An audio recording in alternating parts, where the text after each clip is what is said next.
Hello everyone, welcome. This is paper 2 from November 2022 and this is time zone 1. Let's have a look and see what we can do. Question 1. Elsie, a librarian, wants to investigate the length of time, t minutes, that people spent in her library on a particular day. Part A asks us to state whether the variable t is discrete or continuous. One more question. Discrete variables are values that can take whole numbers, generally speaking. This would be the number of siblings that you have, number of cars in a garage, number of fish that you caught on the weekend. Usually it takes whole number values. It's something that we count. There are some cases where it can take a decimal, like shoe size, for example, 10, 10 and a half, 11. But in these cases, there's only a set number of values within a given range. That is to say, you can't have a shoe size of 10.2357, something like that. Continuous variables are values that we can measure. So things like time, weight, length. These are things that admit of the finest level of accuracy that we could conceivably imagine. They're values that can take any value within a given range. So for example, in this case, we're talking about time. It's measured in t minutes, but there's nothing to say that we can, not measure to, something could spend maybe 35.375 minutes. There's nothing that limits us to just 35 minutes or 36 minutes. So in this case, we're measuring, it admits of the finest level of accuracy that we could possibly imagine. It's continuous along a dimension. So here we have continuous variables. So let's write that out. Continuous. Moving on. Elsie's data for 160 people who visited the library on that particular day is shown in the following table. And here's class intervals. So 50 people took between 0 and 20 minutes, 62 people between 20 and 40 minutes, and so on. Part B asks us to find the value of k. So here we have a 2-mark question. So we need to show some process here. So what is k? K refers to the number of people that spent between 40 and 60 minutes at the library. What do we know? We know that Elsie collected data on 160 people, and this set right here is exhaustive. That means it includes all 160 people. So if we add up all of these values at the bottom, that is to say 50 plus 62 plus k plus 14 plus 8, all of that should itself equal 160 people. So we can go and solve this actually, or we could do a little algebra. I'm going to add this up. So this would be 112. This would be 120. Adding this 8 plus 14 is 134. So 134 plus what gives us 160? That would be 26. So k is equal to 26. All right, moving on. Part 1 of C. Write down the modal class. So modal class, kind of contained within this word, is most. So the class interval with the most number of people would be this one right here. So modal class is 62. It has more than any other group. So modal class, let's write it out. That's t is greater than or equal to 20 and less than 40. Write down the mid-interval value for this class. Mid-interval value of this class, mid-interval value is the halfway point or the midpoint. So in this case, the halfway point or the midpoint between 20 and 40 is just 30. So mid-interval value is just 30. No process needed, 2 marks for 2 questions. Write just means put the answer. Part D. Use Elsie's data to calculate an estimate of the mean time that people spent in the library. 2-mark question. Okay. So I think I'll just say this on the side. Oftentimes, especially in a paper 2 exam, questions kind of lead into the next question. So there's rarely a case, it's possible, but there's rarely a case where the IB would ask you to solve something just to kind of test a fact in isolation. So for example, when we were asked to find this value of k, we needed this information if we wanted to determine which one had the most, because now we know all of them. When we're talking about the modal class, we then want to know about the mid-interval value. And then if we want to calculate an estimate for the mean, we're actually going to need to use this mid-interval value, all of these class intervals. So oftentimes questions lead into the next. So if you're unsure, how do I calculate an estimate for the mean?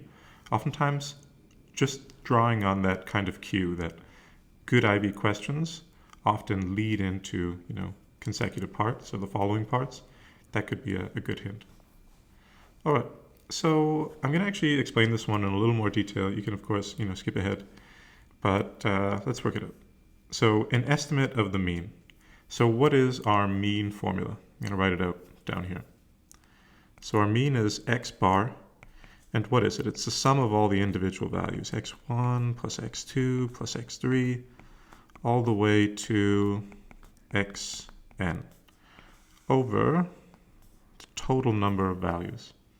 So in this case, if we could go and find the individual times that people spent at the library and then divide that by 160, then we could, have the average time people spent at the library. But in this case, we don't actually know the individual times. So for example, there's 50 people here, and they spent between 0 and 20 minutes.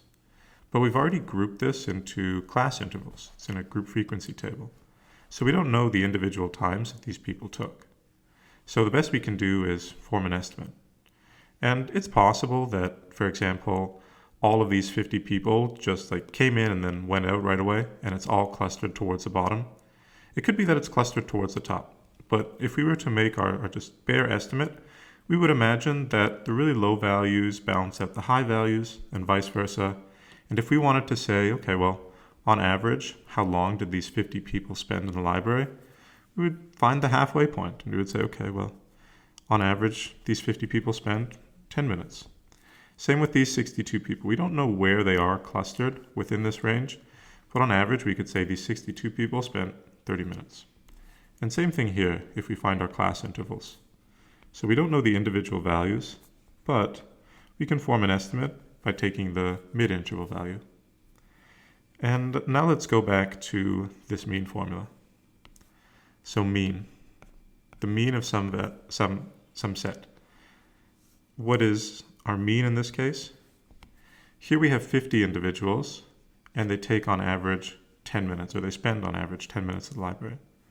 So what we could do is we could say, okay, there's 50 people spending on average 10 minutes. And then there are 62 people spending 20 minutes. And then there are 26 people spending, I think I might have missed this one up, it's 30. 62 is 30.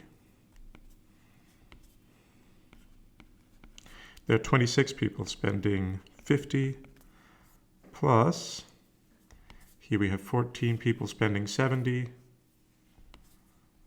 So this is 14 people spending 70 minutes. And then there were these 9 or 8, it's 8 people.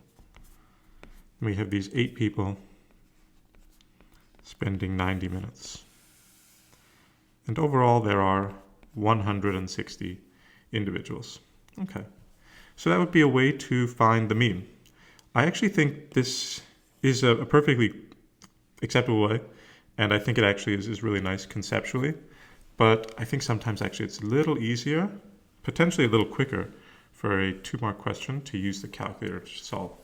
So let's do both. I'm going to work this out first on the calculator. So here we are. And let's set up that fraction. 50 times 10 plus 62 times 30 plus 26 times 50 plus 14 times 70 plus 8 times 90. Another reason why I'm not, there we go, 160, 67 over 2. Let's convert this to a decimal. So menu, number, convert to decimal. Okay, 33.5 minutes. So what I was going to say is one reason why I'm not a huge fan of this method is because each one of these data entry points is potentially, at least potentially, an opportunity to mistype a given value. So here we go. Let's go into the spreadsheets. That'd be a perfectly acceptable way to do it, but we can also do this in the spreadsheets with one variable statistics. So label your columns and then put in the values, so the mid-interval values first. So this is 10 minutes, 30 minutes, 50 minutes, 70 minutes, 90 minutes.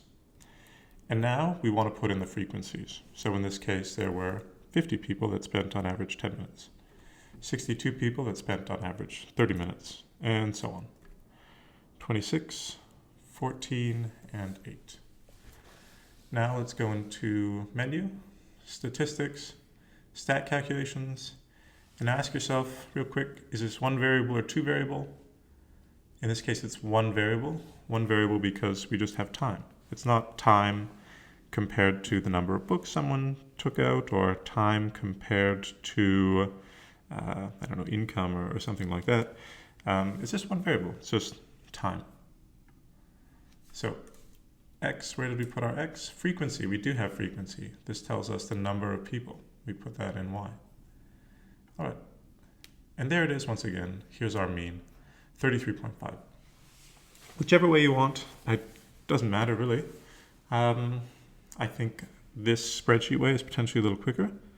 And then if it ever asks you something about standard deviation or so, it's all right here as well.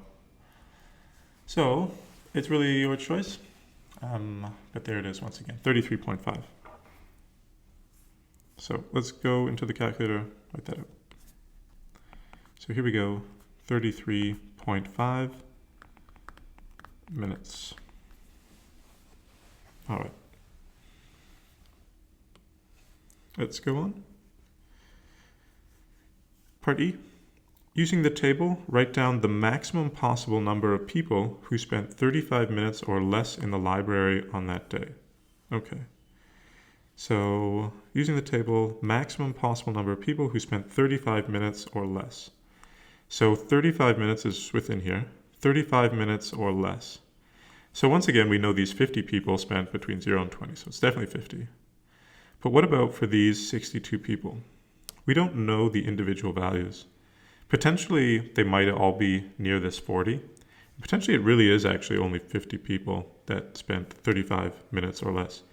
But we want to find the maximum. So with that in mind, again, we don't know where these people are clustered within this range.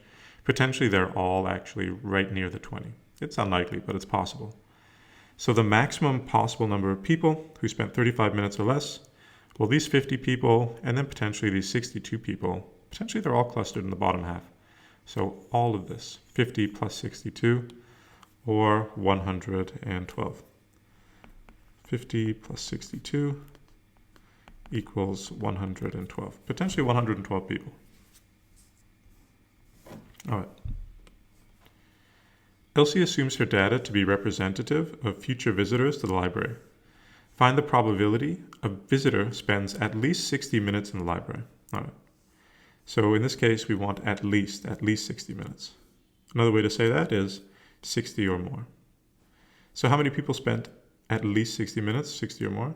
In this case, 14 plus 8, this would be 22.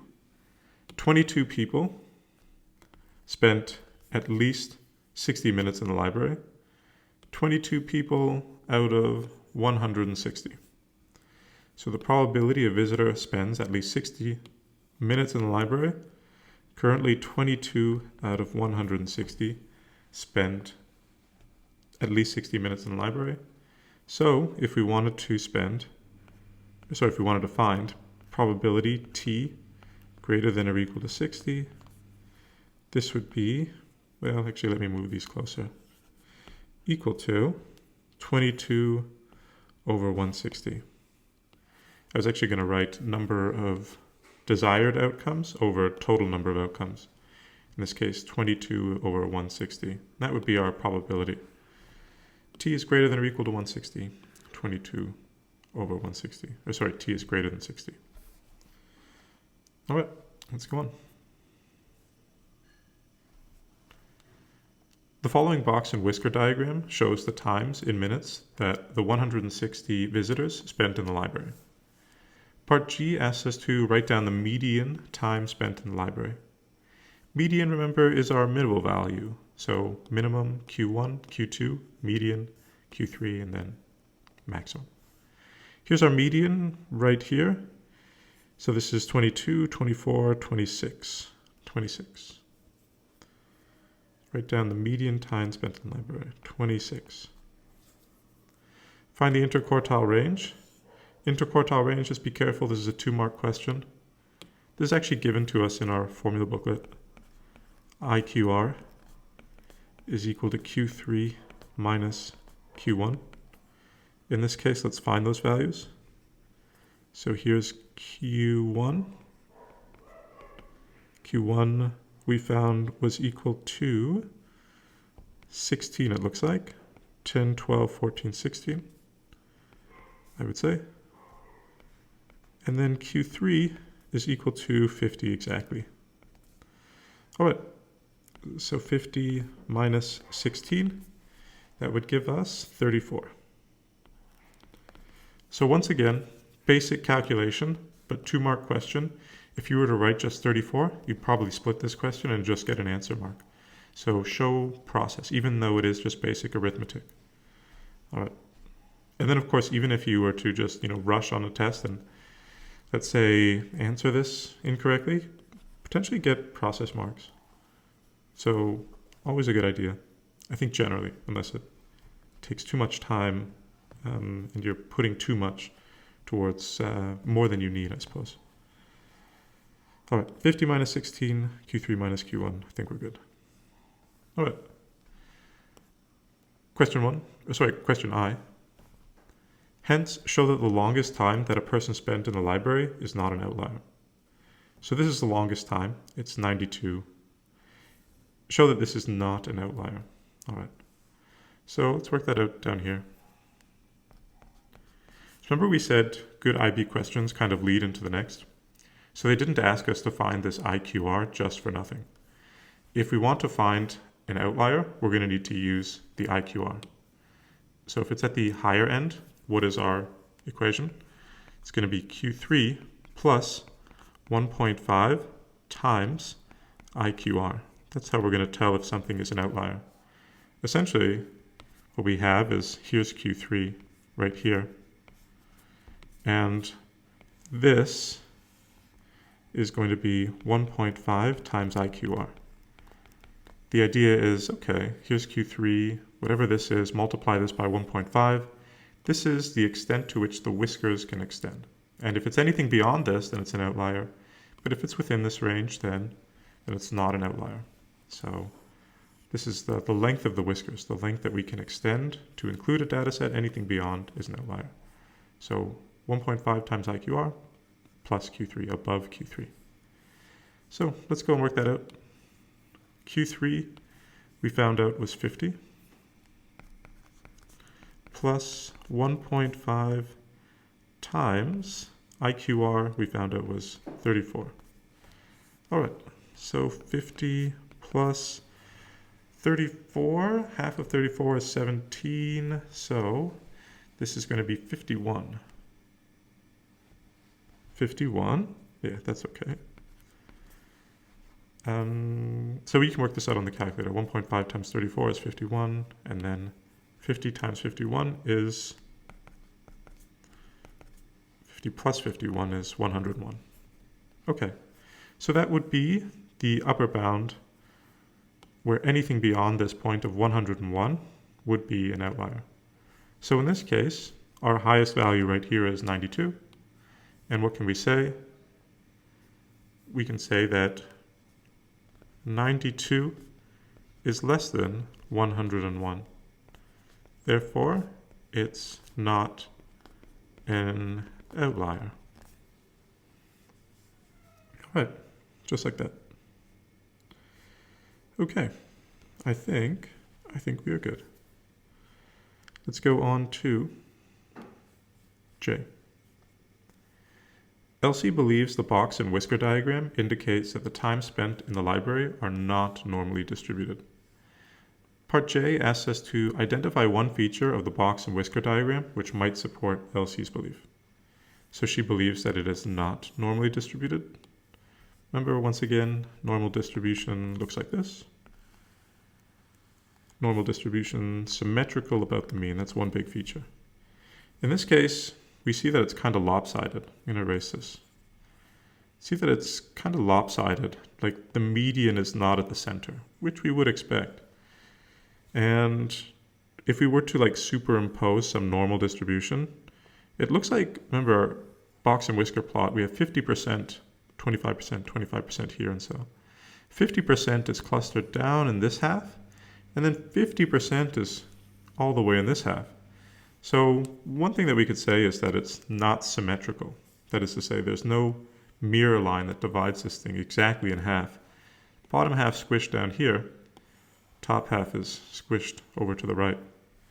So one thing that we could say is, you wouldn't need this diagram here, but you could say that it is not symmetrical. It's not symmetrical. It's actually what's called skewed right. It appears to be skewed right. That means trails off to the right. And what else? Given that it is skewed right, these larger values would pull the mean. They would pull the average in that direction. And we actually found the average above here, 33.5. So we could say 33.5, the mean is greater than the median. That's another indication that we have something that is skewed right, that trails off to the right. So we could say something like the mean is greater than the median. That is true as well.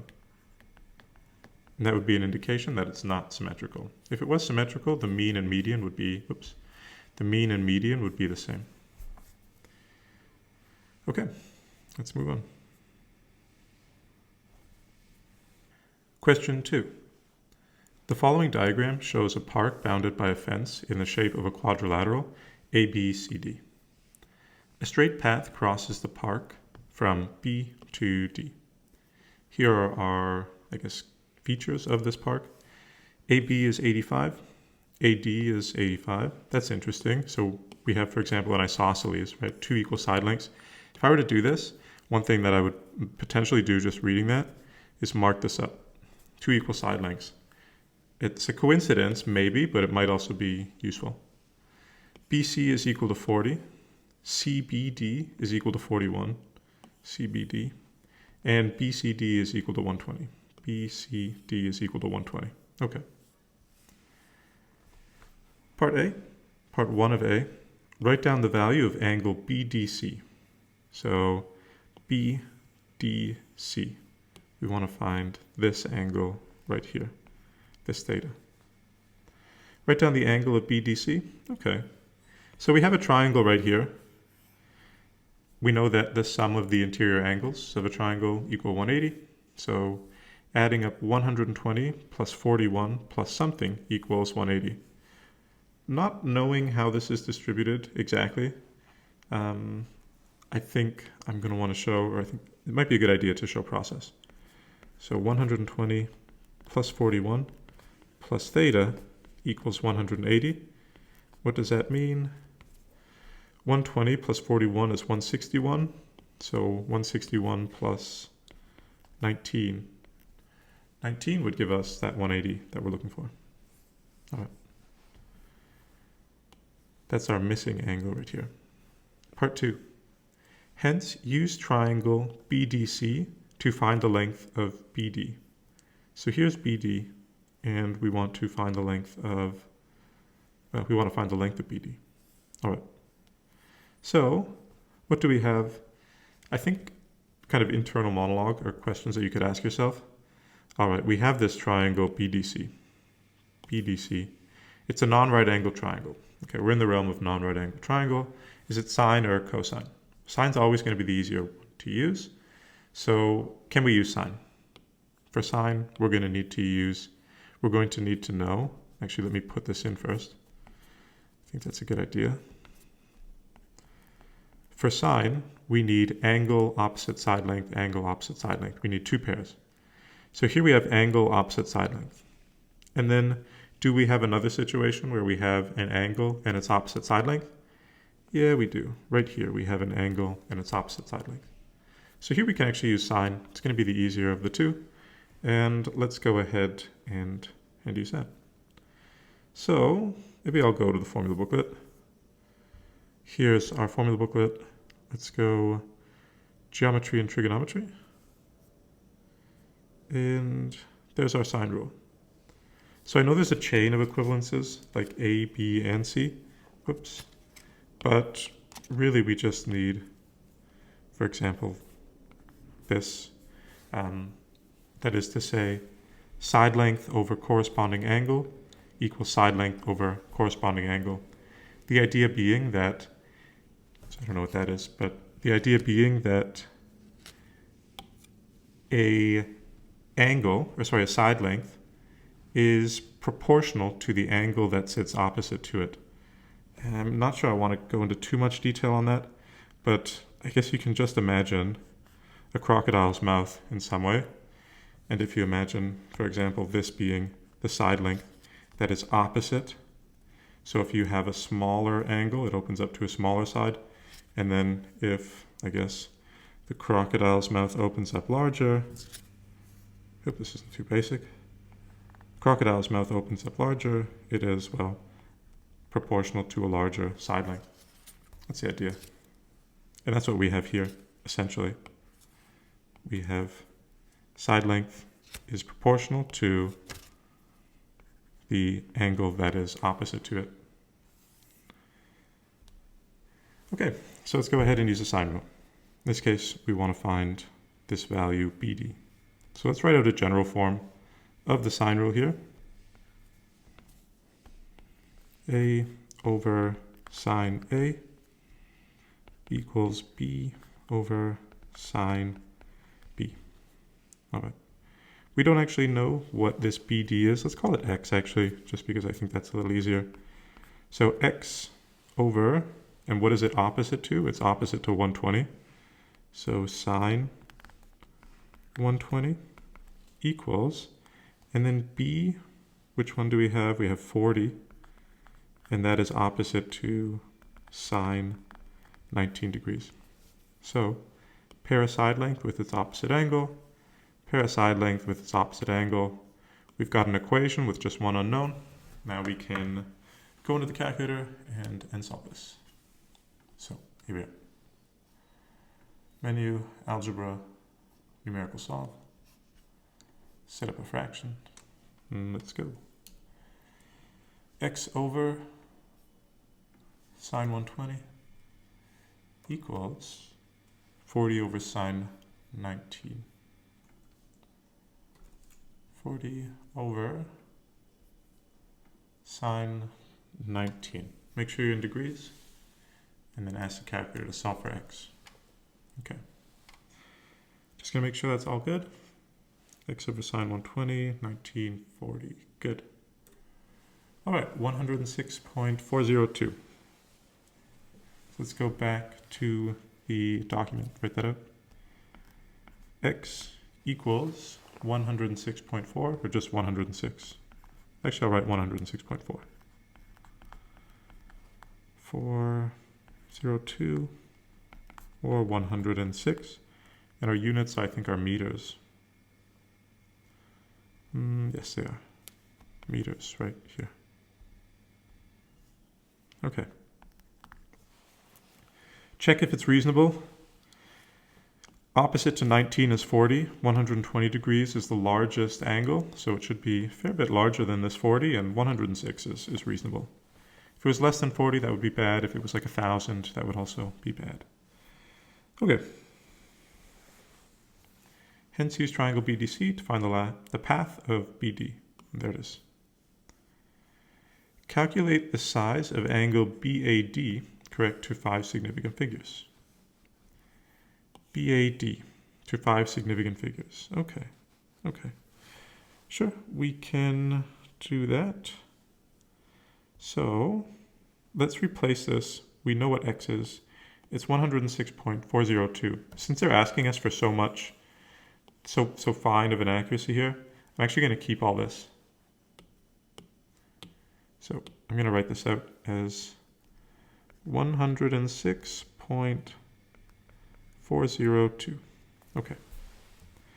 Calculate the size of angle BAD. So what is BAD? BAD, right here. Okay, so we need to find this theta value. Okay, so let's see what we can do. Let's ask again. We're in the realm of non-right angle triangles, non-right angle trigonometry, and we can say, okay, angle opposite side length, but we don't have any other angles. So we can't use angle opposite side length, angle opposite side length. Can't use the sine rule. We're going to need to use the cosine rule. So let's do that. It's in our formula booklet. Once again, I'm going to write it out here. So this is question B. Actually, maybe we'll go to the formula booklet. There's two versions of our cosine rule. Let me erase this right here. So we see there's two versions of our cosine rule. They're both the same formula, they're just rearranged. This one is for finding a side length. This one is for finding an angle. I think potentially, if you're going to end solve, and to be honest, we are often going to end solve, I think potentially it's easier to use this formula just throughout rather than this formula. But more properly, I suppose, would be to use this formula if you're finding an angle, and this formula if you're finding a side length. So, does it matter? In the end, not really. It kind of comes down to personal preference. In some ways, especially if you're going to end solve, and what you feel most comfortable with. I think sometimes this one is a little easier just because it reminds you, it's easier to remember the pairings of an angle and its side length.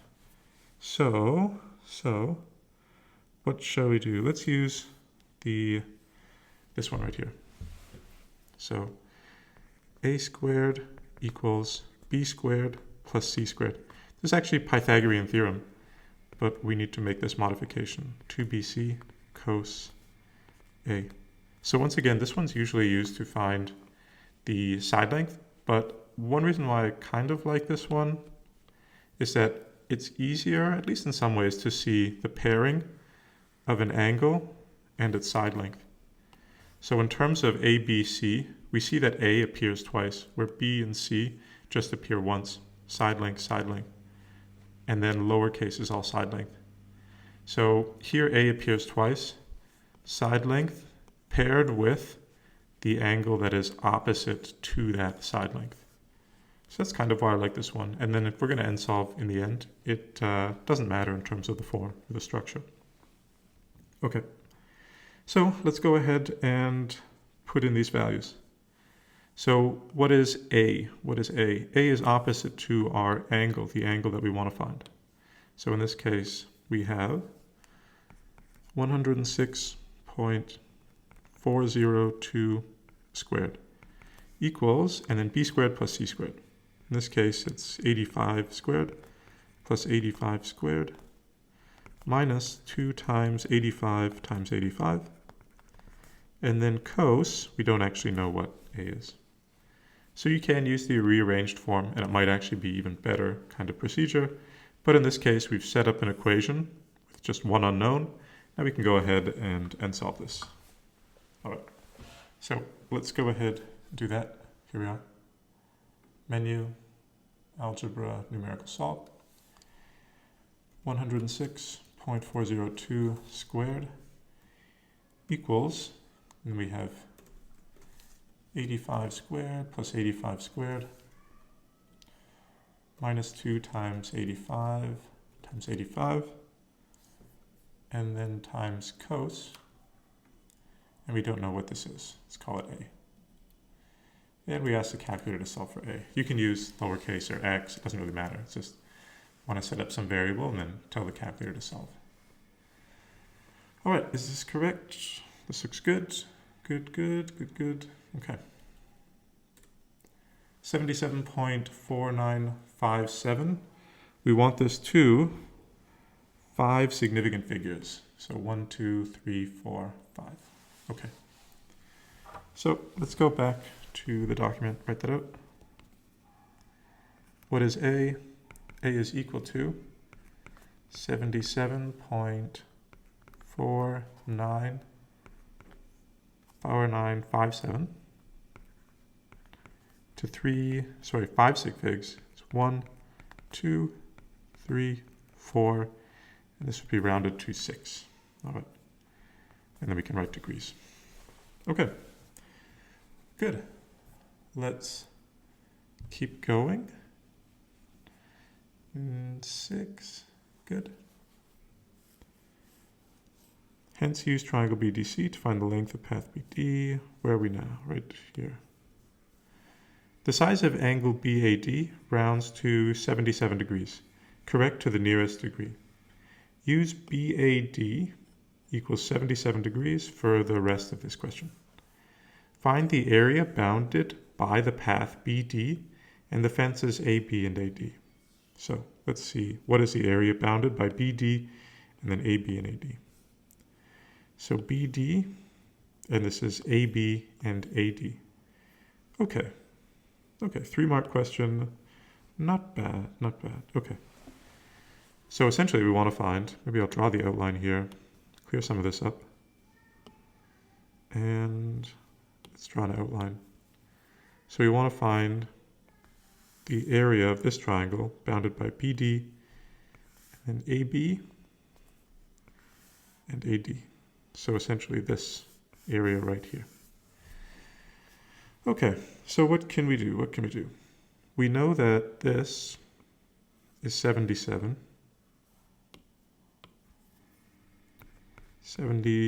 degrees. So we want to find this area right here. Within non-right angle trigonometry, we have 3 formulas in our formula booklet. One is the sine rule, one is the cosine rule, and the other one is our area formula. So let's go back. Here's the area of a triangle, which is given by half AB sine C. So half AB sine C. If we're talking about some triangle like this, yeah, that's okay. And let's label it as A, B, C. Opposite an angle, remember this would be opposite a side length is the angle. So right here, no, that's way too big. Not a fan of this writing using this platform. Okay, let's find it again. And then I'll try to, actually I'm going to work it out on the other document right here. Half AB sine C. Okay, can write it out right here. Area itself is equal to half AB sine C. And we see that one of these is in uppercase letter.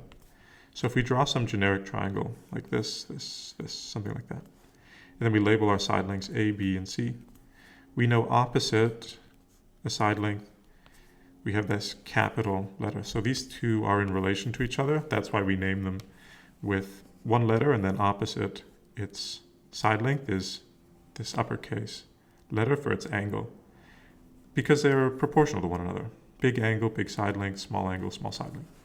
So going back to this area formula, we have half AB sine C. So anytime you have a situation where you know 2 side lengths and what's called an included angle, that is to say an angle between these 2 legs of this triangle, then you can use the area formula.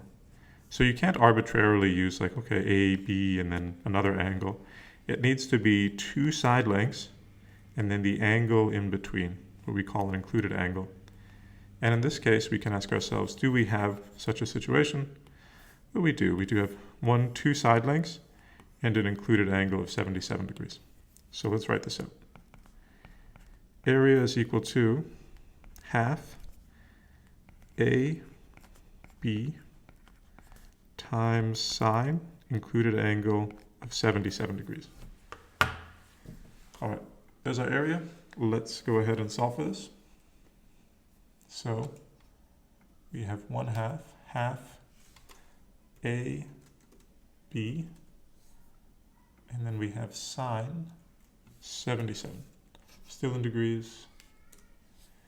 3,519.91 square meters. Let's go write that out.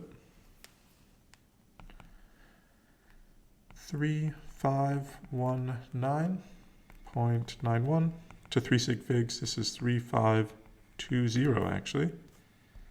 And our units would be meters squared. Okay, not too bad. Too bad so far. Okay. Question 2, continued. A landscaping firm produces a new design for the park. Fences BC and CD are to be replaced by a fence in the shape of a circular arc, BED, with center A. This is illustrated in the following diagram. So here we go. Part D asks us to write down the distance from A to E. Okay. So when you see these questions right at the beginning of one part of a question, and they're only 1 mark, they're often used, I think they're often used by examiners to, I guess, potentially either cue students to important information, or to see if you understand the basic, I guess, premises of a certain situation. So the foundations in some ways of the question that you'll need, to go further on with the question. So write down the distance from A to E. A to E, 1 mark question. This 1 mark is actually a good hint as well. So in terms of the calculation that you'll need, it's not like, okay, we're going to need to draw a triangle here. This is 85. Can I do this? Is there something with this arc length? It's going to be something that we should be able to see potentially by what's called inspection. That is to say, just by looking at it. And so let's draw a distance from A to E to see what it would be. It's like, okay, well, what do we say? Do we say this is like some kind of triangle now? But the way that we could potentially do this is they told us, let me go back to this question right here. They told us that we have the shape of a circular arc. So this, and I'm not going to draw this, too well really, but this is, one big circle right here. This is one big circle. And so what does that mean? That means with a circle, any point from the center to the edge is a radius. So for example, this to this is 85. Any point along the edge is also 85. So if we were to go from here to here, this itself would also be, this itself would also be 85. So any point from the center to the edge of a circle is a radius. Radius remains constant, of course. And so what is A to E? 85. This 1 mark is a nice cue because it's something that we should find just by looking at it in some ways. All right, part E. Find the perimeter of the proposed park ABED. All right, perimeter is if we were to walk along the edge essentially. So 3 mark question. What do we have? It's going to be 85 plus this curved section right here. This curved section is called our arc length. Let's go to our formula and find out what is our formula for the length of an arc. Here it is. So what is it? It's theta over 360 times 2 pi r. So this should be a little familiar. 2 pi r is the circumference, that is to say the perimeter of a normal circle. And this theta over 360, normal circle, we want to rotate through a whole circle, is going to be 360 degrees. Let's say we just have half a circle, for example. Well, we start here. What do we rotate through? Well, 180. 180 over 360 tells us we have half a circle. General form like this is just 90 degrees. 90 over 360 is equal to a quarter of a circle. Circumference is itself equal to 2 pi r. 2 pi r. So essentially, what this means is, what fraction of a circle do you have multiplied by, well, the circumference? So what angle do we rotate through relative to a full rotation of 360? And then multiply by the circumference. So let's go ahead, and I think they asked us to use 77 degrees for BAD right here. BAD. So let's use it here. 77 degrees. All right. And let's go and find the perimeter. So perimeter is going to be 85 plus 85 plus, we're going to need to find the arc length. So let's write it out here. Arc length, which we know is equal to theta over 360 times 2 pi r. Okay. So what do we have? We have 77 out of a full rotation of 360 times 2 pi, and remember they asked us in this first part to find the radius. Need to make use of that here. Times 2 pi r, 85. Okay. All right, now we know the arc length. Let's work this out on the calculator. I'm going to get a new screen actually. It's getting a little cluttered. Set up a fraction. 77 over 360 times 2 pi. The radius is 85. Good. So 114.232. Writing that out. 114.232. So total perimeter 114.232. I'm going to go back to the document and add 85 plus 85 to our answer. That would give us 284.232. Okay. Total perimeter 284.232. 32 or 284 meters to 3 sig figs. Okay. Part F. Find the area of the shaded region of the proposed park. Okay. So let's go back here. Let's see a new design of a park. Fence, shape of circular. We just want to find this area of the shaded region. It's essentially just this part right here. So I think it's often helpful to see what kind of domain we're within. Previously we were within the domain of non-right angle triangles. They asked us to use the sine, cosine rule, area. Okay. Now we're getting into this part of a circle. So a sector, a section of a circle. They asked us to find this perimeter, this arc length right here. Now they want us to find this section right here. Earlier on, remember, good IB questions kind of lead into the next. Earlier on, they asked us to find this area here. So let's go and find out what that area was again. 3,520. 3,520. So this area right here is 3,520 meters squared. Maybe I'll even write meters squared. So we know what the area of this is. We want to find out what the area of this is. We can find out what this total area is by finding the area of a sector. And if we find out the total area of this circular portion, then we can just take out this triangular portion and we'll just be left with this shaded area. So, for example, if we have, what can we say? We have area of the total is equal to, well, it's going to be equal to area of the triangle plus area of, well, the shaded part. And then rearranging this, we could say, what is the area of the shaded? Well, total minus triangular part. So let's find the area of this total section, that is to say, of this sector. So here it is, area of a sector. It's getting a little messy here. But again, same idea. Pi r squared is the area of a circle. But what fraction of the circle do we have? Do we have a full rotation, a full 360 out of 360? Do we just have a half area, a quarter area, so on, so on, so on? In this case, we just have 77 out of the 360. So let's go and find the area of a sector. So area of the sector is equal to theta over 360 times pi r squared.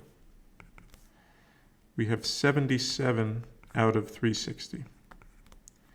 times pi r is still 85, and we want to square this, pi r squared. All right, let's work this out on the calculator. I'm going to get a new screen. 77 over 360 times pi r squared times pi r squared. Looks good. Total area is 4,854.85. I'll write that out. 4,854.85. And thankfully that's larger than, the triangular area, which is good. So now, if we want to find the area of the shaded is going to be area of the sector minus area of the triangle. So, area shaded, that's messy. Area shaded is equal to, let's write area triangle minus area of the sector. So, area, oops, sorry, I've got to rearrange that. That's going to be area of the sector, the total area that we have here, minus area of the triangle. So 4,854.85 minus 3,520. Okay, let's go to the calculator and write that out.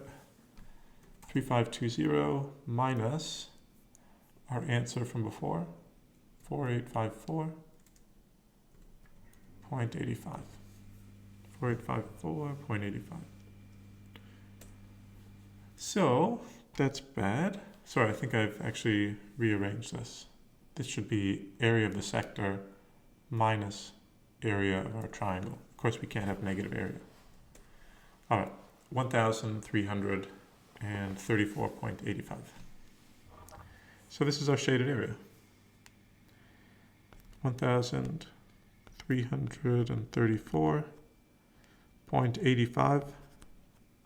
3 sig figs, 1,330 meters squared. All right. Not bad.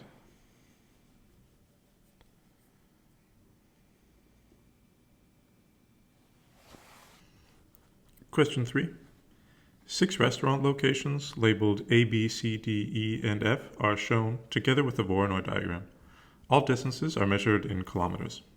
So these are restaurant locations. Part A asks, Elena wants to eat at the closest restaurant to her.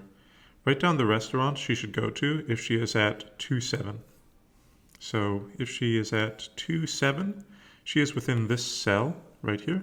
So remember, any point within a cell, we are closest to this site right here. So where should she go if she is where she's at 2-7? She should go to restaurant, the restaurant at B, so site B. If she is at 0-1 when restaurant A is closed. So 0-1, restaurant A is closed. This is an interesting question. We can look at this. If she's 0-1, then she's only 5 units away from F. She's almost certainly further away from D. And what about B?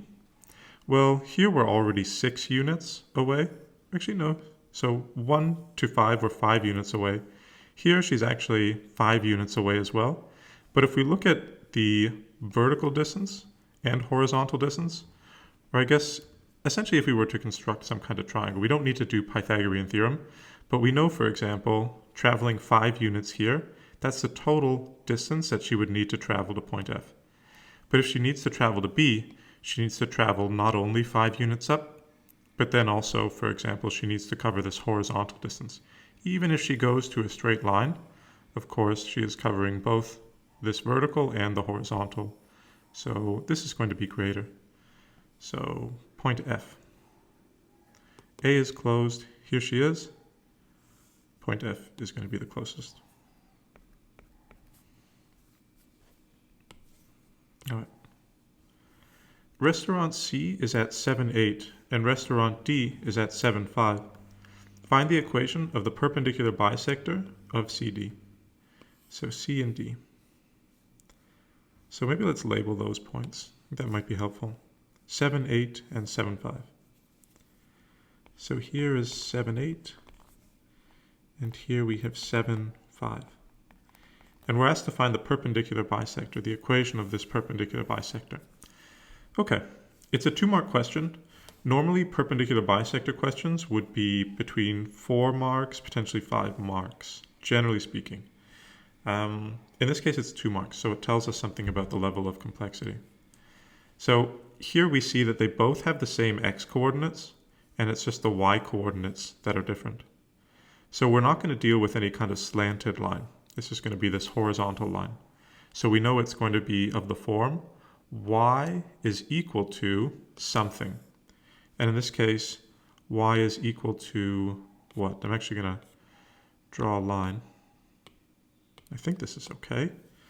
I hope this isn't too much drawn out. So it's y is equal to what? Essentially, that's our question. Y is equal to what? And of course, it's going to be an equation along the line of this perpendicular bisector, which, sorry, this is probably too drawn out, but it's just going to be at this midpoint, the halfway point between 8 and 5. So if we want to find the y-coordinates, it would be 8 plus 5 over 2, 13 over 2, essentially the halfway point, which we could write as 6.5. So y equals 6.5. This is the equation of the perpendicular bisector between C and D. It's just the horizontal line, 6.5. Y equals 6.5. So 2 marks, some process. I think it'd be a good idea to show the average right here. And also, since it's an equation, make sure you don't just write 6.5, but that we also write y equals 6.5. All right, restaurant B is at 3, 6. Find the equation of the perpendicular bisector of BC. Okay, restaurant B. I'm going to erase some of this stuff. Restaurant B is at 3, 6, they say. Okay.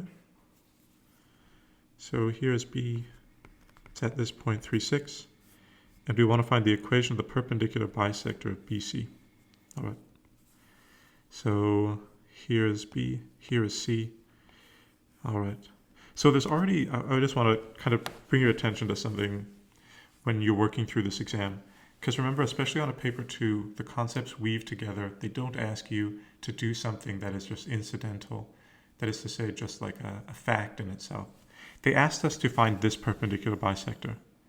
And now they're asking us to find this perpendicular bisector. So you can ask yourself, okay, an examiner, why would they want us to, find the perpendicular bisector in 2 situations? We already have done that skill. We've covered it.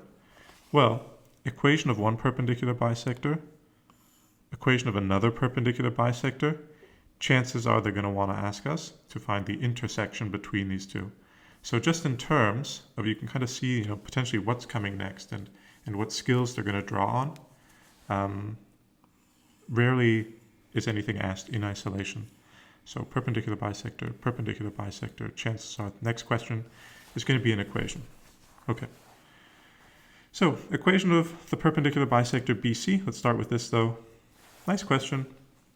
These are actually fairly common and kind of nice because they're high marks and the procedure is generally, to be honest, it's actually always almost the same. So I'll run through the procedure and then we'll work it out. First thing you want to do, find the midpoint between B and C. After that, find the slope of a line between B and C. We can't find this slope directly, so we're going to need to find the slope of BC, and then knowing that this is perpendicular, we can just take the perpendicular of BC, and that will give us the slope of this line. Now we know equation of a line is y equals mx plus b. We know m, we know the slope, but what is the y-intercept? Well, substituting this midpoint into our equation which is like half formed at this moment, we can use that to find C, and then we'd have the equation of the perpendicular bisector. So let's go through that. I'm not going to go to the formula booklet for this throughout, but I'll write out the formulas here. Okay, so first step, let's find let's find the midpoint between B and C. So I'm going to draw the midpoint right about here. Okay.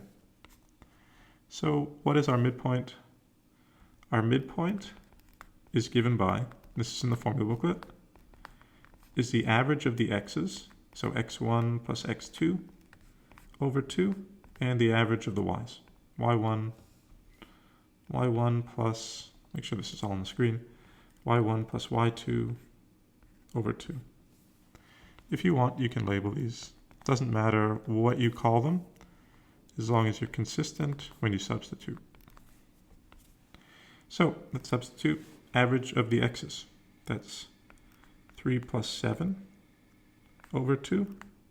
And average of the y's is going to be 6 plus 8 over 2. 10 over 2 is 5.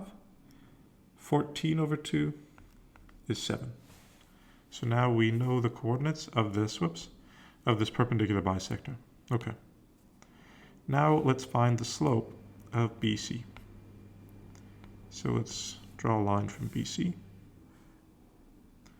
Let's find the slope of this line, BC, right here. Okay. So how can we find the slope? Well, we can use our slope formula. M is our slope, and it is given by, this is in the formula booklet, y2 minus y1 over x2 minus x1. Let's substitute. Sometimes it's nice to label these. I think sometimes just to keep track. 8 minus 6 over x2 minus x1, 7 minus 3. What is this going to be? This is going to be equal to 2 over 4, or I guess simplified as 1/2. Okay. That looks good. Looks good so far. Okay. So we know m is equal to 1/2. So why did we find the slope? Because we know that this line right here, this perpendicular bisector, is, well, perpendicular to this. So we know this slope, we know what m is, but the question is, what is the perpendicular to m? So let's write this out. M is equal to 1/2, but what is m perp? And we're to do this, switch the top and the bottom, and then multiply by -1. So 2 over 1, and then multiplied by a -1, we have -2 over 1, which is just going to simplify to -2. Okay. Now we have this equation, y equals mx plus b. That's our equation of a line. But we already know the slope. We know that the slope is -2. So we have y is equal to -2x plus b. Okay. And now we have 3 unknowns. We have x, y, and b is an unknown. But we actually know one point on the line. We know one point on the line, and that's 0.57. Given that we have a point on the line, it balances this equation.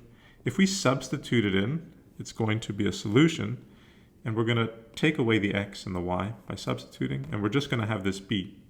What does that mean? It means we have an equation with just one unknown, and we can solve for that unknown.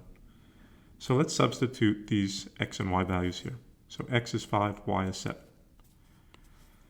Y is 7, x is 5, and here's b. I'm going to do this. You shouldn't do this on your exam, but I'm running out of space. Okay, so we can actually already end solve this. I'm going to use some algebra though.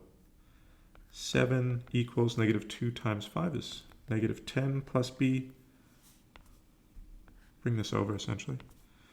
And then we have 17 is equal to b. b is equal to 17. What does that mean altogether? That means that we have y is equal to -2x plus b, which we found was equal to 17. Plus 17. And that is our equation of the perpendicular bisector. Let's ask some questions of this just to see if we've got it. -2 slope. Yes, that looks good. Y-intercept of 17. Yeah, if we were to extend this all the way, so on, it'd probably be around 17. So this looks reasonably accurate as a perpendicular bisector. Okay. And generally, that is our procedure all the way through. Find the midpoint, slope, perpendicular slope, substitute into our equation of y equals mx plus b, substitute the midpoint to solve for b, and then we know m and b. Perpendicular bisectors are really nice because they're usually between 4 and 5 marks, sometimes even 6 marks actually. And they have the same structure throughout. Just make sure to show your process. Midpoint is 1, slope is 1, perpendicular is 1, and then this might be 2 marks, I suppose, at the end. Okay. Find the equation of the perpendicular bisector of BC. We found that right here. Okay.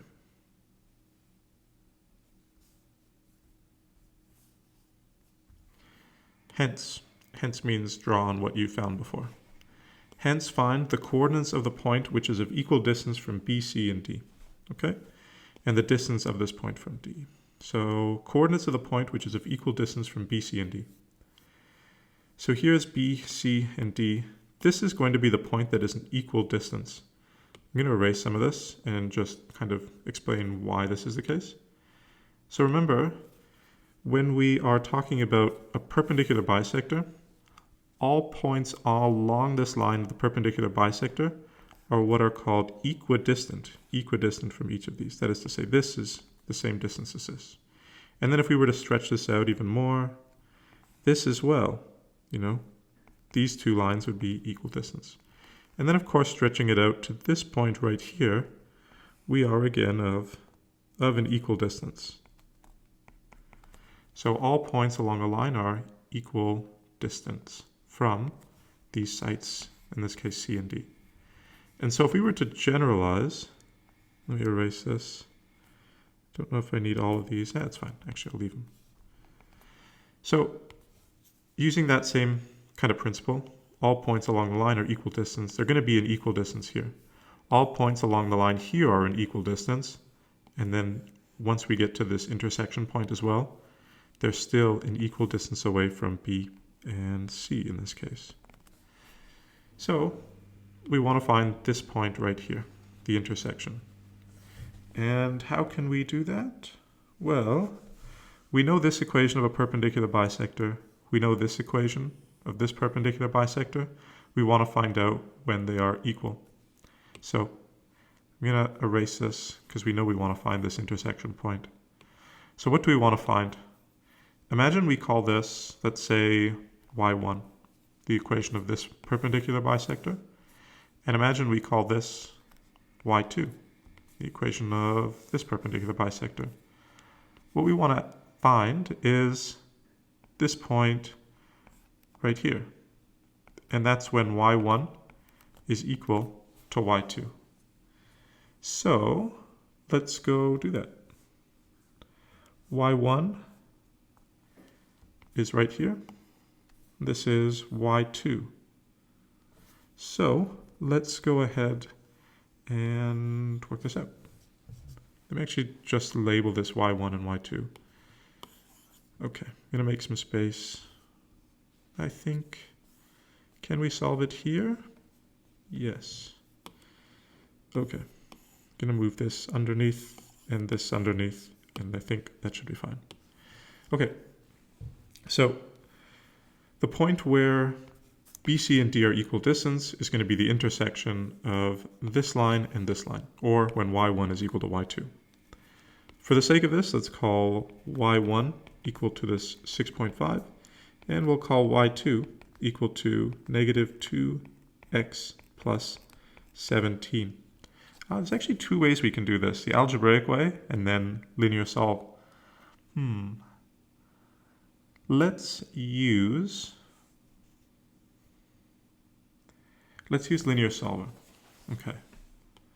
So once again, this is a linear equation. That is to say, an equation of a line. It's just a horizontal line. This is another linear equation. This time it's a negative sloping line, but it's a linear equation. We want to find the intersection of these two linear equations. We could do that in actually three different ways. We could graph these and then find the point where they meet. That would actually be a nice way, to be honest. We could use linear solver, where we put in these functions, and then we ask the calculator to find the point of intersection, or we could do it algebraically, where we set y1 equal to y2, and then work it out. I think graphically, or linear solver, is going to be the way that potentially might be quickest, I suppose. So let's go and do that, actually. Let's use linear solver first, and then graphic if you want. So here we go. Menu, algebra, and here we want to solve a system of linear equations. We have two equations, and their variables are x and y. The first one was actually just this horizontal, y is equal to 6.5. And the second one was this sloping one, where it was y equals negative 2x plus 17. So, ask the calculator to solve the points of intersection. 5.25 and 6.5. Okay, so just like that, that would be okay. Let's do it graphically, if you wanted to solve it graphically. First function is, let's write it as y is equal to 6.5. Move up a little, I guess. And the second function is y equals negative 2x plus 17. Find the point of intersection. And once again, where do they meet? These are the perpendicular bisectors, remember? 5.25 and 6.5, which is what we found here. Okay, so let's go ahead and write this out. So here we are. Coordinates of the point, which is of equal distance, that would be 5.25 and 6.5. You might think, okay, we got 4 marks here. What could we do? If you were to do the algebraic method, you'd be able to show process just working it out algebraically. You could say y1 equals y2, this kind of method, and then showing that substitution of 6.5 equals negative 2x plus 17. If you solved it graphically, a simple point of intersection, but I'm wondering, since this is already essentially what we're doing, I don't know how necessary it would be in some ways to solve or to show the point of intersection, because essentially that's what our Voronoi diagram is, but just with the essential information. Okay, so let me actually go, I'm going to check the mark scheme actually to see what they're expecting here. So here we are. Attempt to find the intersection of two perpendicular bisectors. That's method mark. And then an answer mark for the coordinates. So they're accepting the substitution, accept equivalent methods, maybe seen graphically or algebraically. So graphically suggests that you might actually want to draw a quick sketch. Okay. All right, let's go on. Part 2. Hence find the distance of this point from D. So the distance of this intersection point from D. So I'm going to erase this. What was this point? This point itself was 5.25 and 6.5. And we want to find the distance of this point from D. So essentially this right here. Okay, not a bad way to end off, to be honest. So what do we have here? We do have the distance formula within the formula booklet, but essentially what we have is this and this. We have a right angle triangle. We can use Pythagorean theorem or just our distance formula. So let's use our distance formula. And unfortunately there's not a lot of space here. Actually, yeah, let's write it out here. That should be fine. Okay. So distance between 2 points is given as, this is in the formula booklet once again, y2 minus y1 squared plus x2 minus x1 squared. We know what one of these coordinates is, 5.25 and 6.5.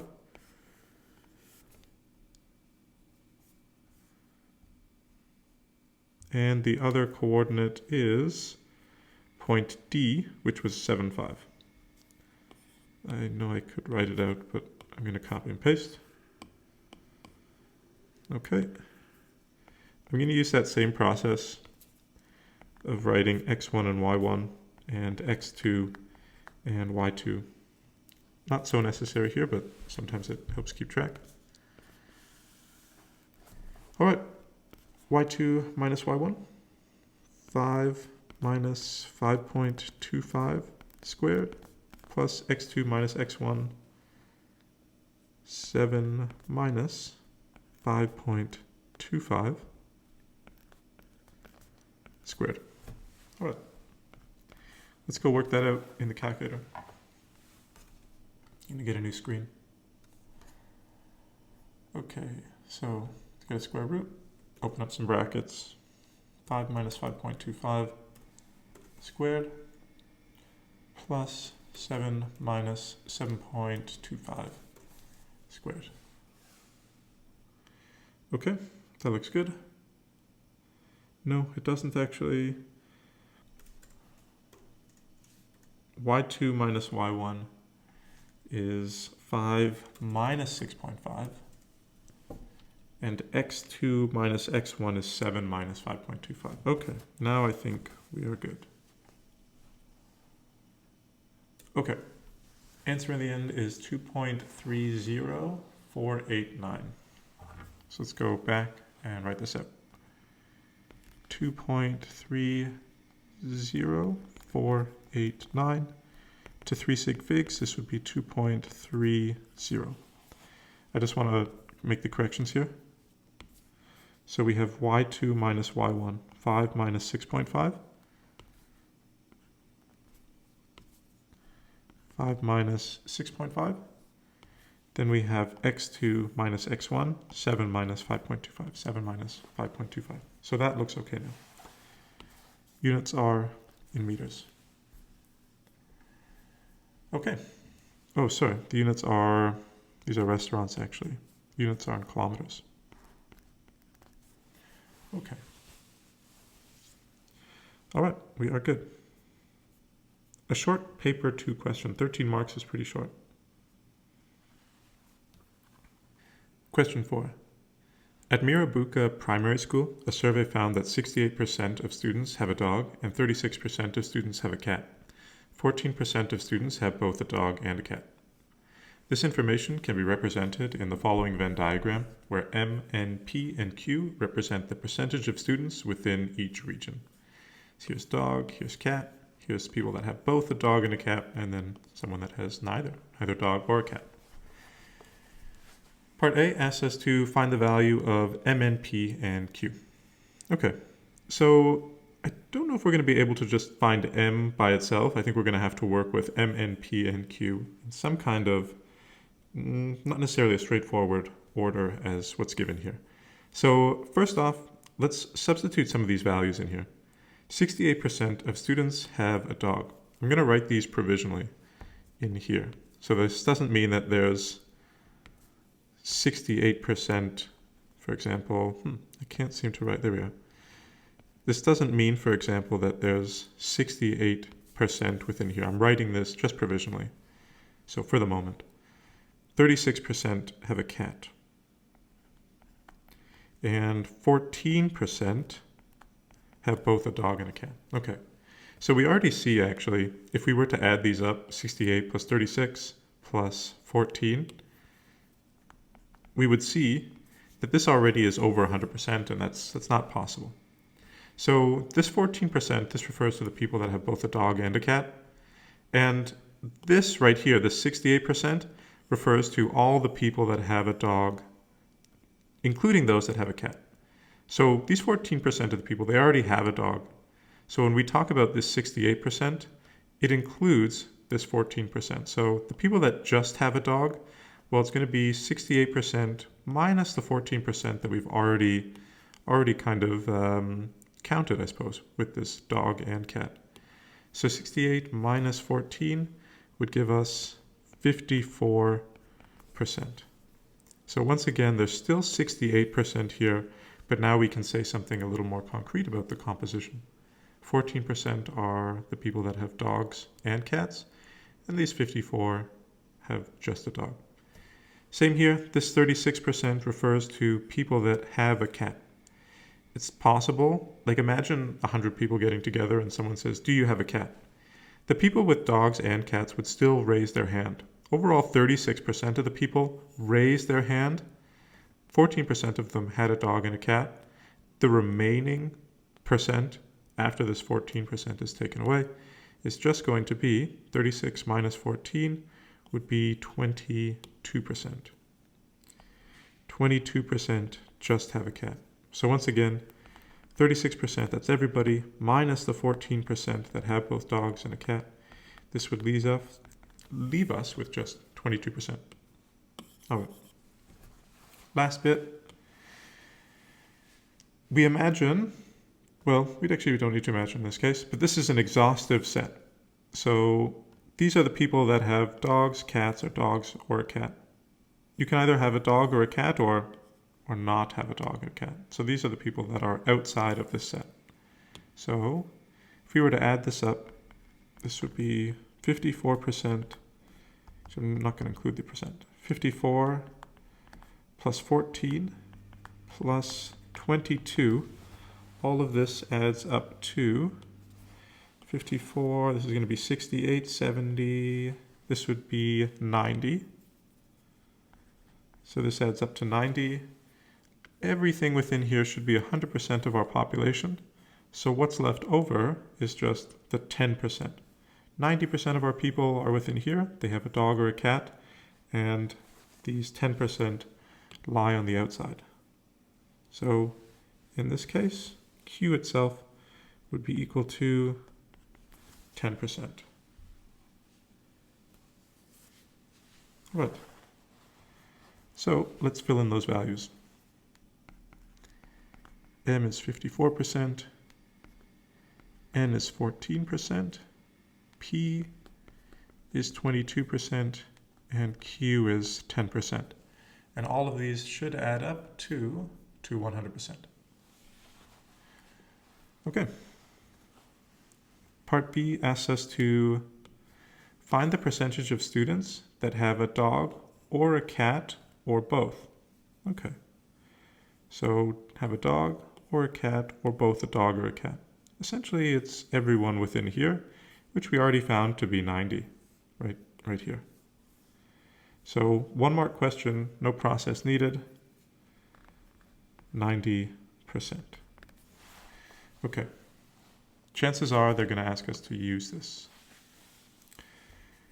Part C, find the probability that a randomly chosen student has a dog but does not have a cat.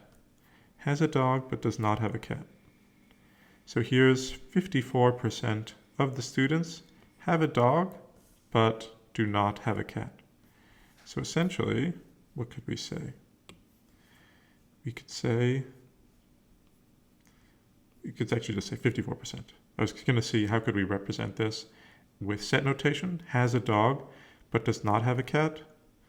We could say this as P dog and not cat equals, we could say 0.54 or just 54%. Okay. A little more interesting question here. Has a dog given that they do not have a cat? Has a dog given that they do not have a cat? So this is conditional probability. So what would this look like? This would be probability dog given that do not have a cat. And we could write this out. This is in our formula booklet. It would be probability dog and not cat over probability not cat. We could do that, and if you're comfortable with set notation and what is actually being said within here, then by all means, it's perfectly acceptable. I think sometimes conceptually it might be a little easier in these cases just to kind of see what's going on. Conditional probability we often read from the back to the front. So given that they do not have a cat, so who doesn't have a cat? Well, these, maybe I'll use the shading feature on this. Who does not have a cat? Well, these people right here. This is okay. No, it's not very good. Who does not have a cat? These people right here. They do not have a cat. And also the people without any animals at all, or at least without a dog or a cat. So these are the people that do not have a cat, essentially anyone outside of this. So 54% plus 10%. So given that someone does not have a cat, so who does not have a cat? 54 plus 10%. These 64% of individuals do not have a cat.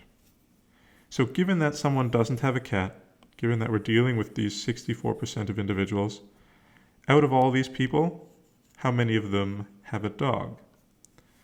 So once again, 64% do not have a cat. Out of these 64% of our population, I guess, in this case, or our sample, how many of them have a dog? Well, 54% out of the 64% have a dog, given that they do not have a cat. So in this case, it is 54 out of 64. Once again, often helpful, conditional probability, read it from the front to back. Given that they do not have a cat, 64% of people did not have a cat. What is the probability that someone has a dog, given that they do not have a cat? Well, 54 out of the 64% had a dog, given that they do not have a cat. It's easier if you think in terms of just a sample of 100. 64 of the people didn't have a cat. Out of those individuals, 54 out of that 64 did not have had a dog, given that they did not have a cat. Then we can write this out as a fraction. Remember, we can represent this probability. We can represent probability as a fraction, decimal, or percent. This would be perfectly fine. If we want to convert it to a decimal, let's do that, I suppose. Let's see, 54 out of 64, and then let's convert it to a decimal. Here we go. Menu number, I think it might still not work, there we are, 0.844 in this case. All right, 0.844, the 84.4%. Okay. Continuing on. Each year, one student is chosen randomly to be the school captain of Mirabuka Primary School. Tim is using a binomial distribution to make predictions about how many of the next 10 school captains will own a dog. He assumes that the percentages found in the survey will remain constant for future years and that the events being a school captain and having a dog are independent. Use Tim's model to find the probability that in the next 10 years, and in part 1 of D, 5 school captains have a dog, more than 3 school captains have a dog, and exactly 9 school captains in succession have a dog. Interesting question here. Okay, so first off, we're in the realm of probability that's given right here, and then they give us some other kind of cues here. They tell us that these two events are independent and that percentages found in the survey will remain constant, or he assumes that they will at least. He assumes that they'll remain constant. So what do we have? We have set number of trials, 10. We have probability of success remaining constant, and that these trials themselves are independent. So in this case, we're dealing with binomial. So they don't directly say, oh, actually they do actually directly say, Tim is using a binomial distribution. That makes it, to be honest, even easier. Or more straightforward at very least. So let's go ahead. For binomial, what do we need? We need number of trials, number of successes, and then we need probability of success as well. probability of success. And if we have all this, then we can conduct binomial distribution. We can find the probability. So find the probability in the next 10 years 5 school captains have a dog. In this case, we're going to conduct 10 trials. We want exactly 5 successes. And the probability of success is has a dog, which all the way up here we found out was 68% of the students have a dog. So probability of success is 0.68. Let's go to the calculator, use binomial distribution, and we'll solve.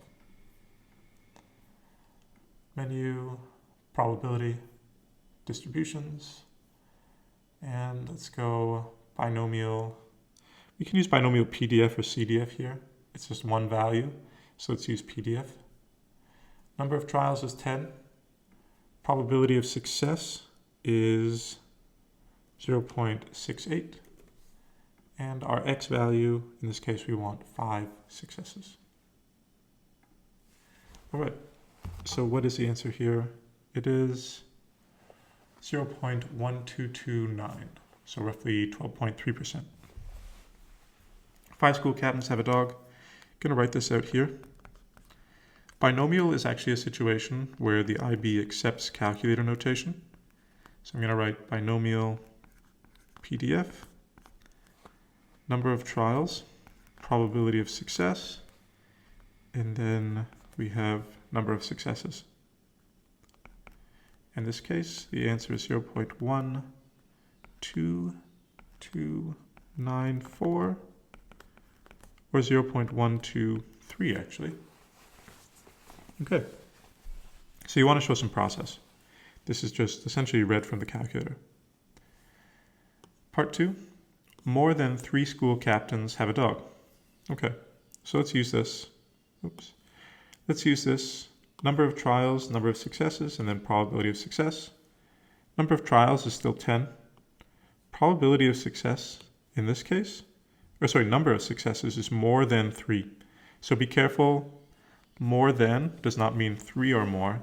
More than means between 4 and 10. Or I guess a little more properly, we could say that x is greater than 3, less than or equal to 10. Or we could say that x is greater than or equal to 4, less than 10. Okay, let's go to the calculator and work this out. So menu, probability, distributions. In this case, we're going to need to use CDF, binomial CDF, because we have a range. Number of trials is 10.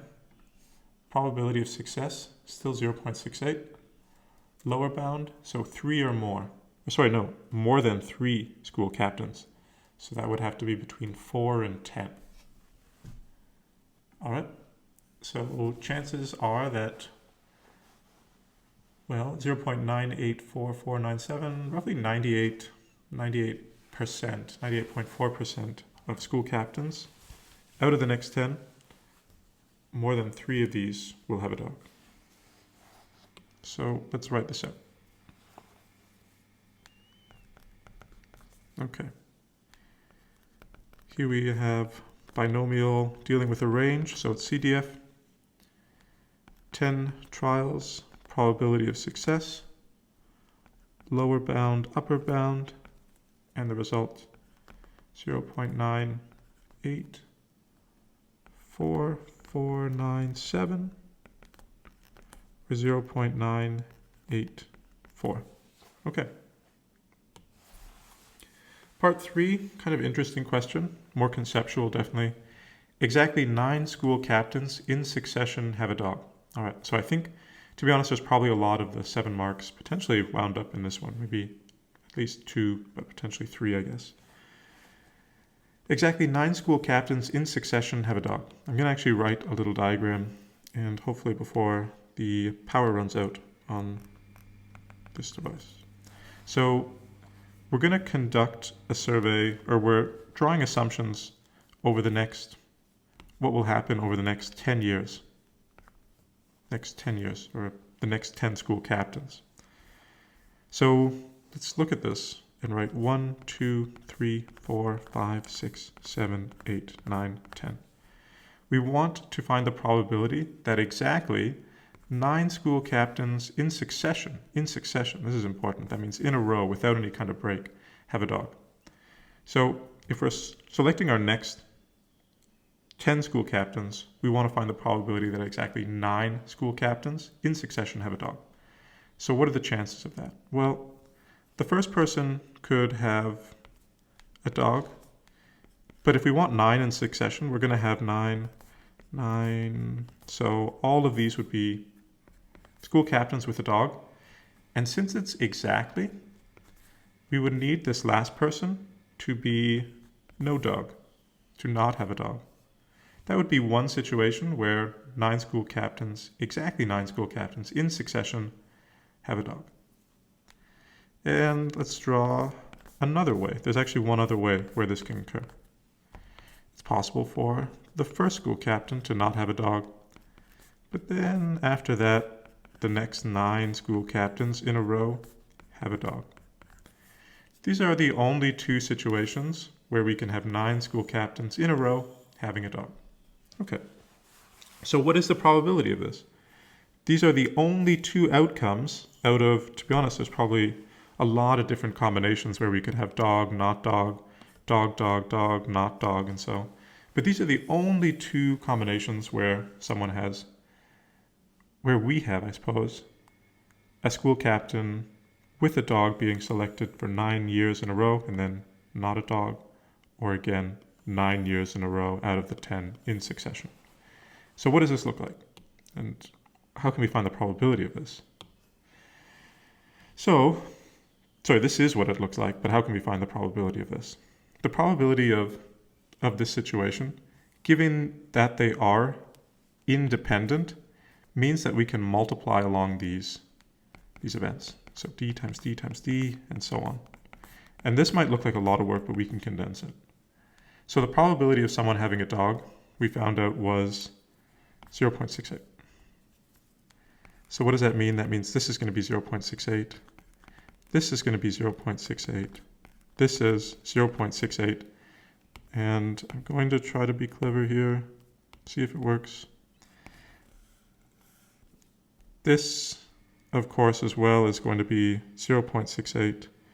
And these individuals as well are going to be 0.68 and so on. So what are we doing? We're multiplying by 0.68 9 times, and then not dog, this is of course what's called the complement. So it's what's left over. And in here would be 0.32. So what are we doing here? We're multiplying by 0.68, multiplying by 0.68 9 times, and then multiplying by 0.32. That is to say, not dog, this last time right here, the complement.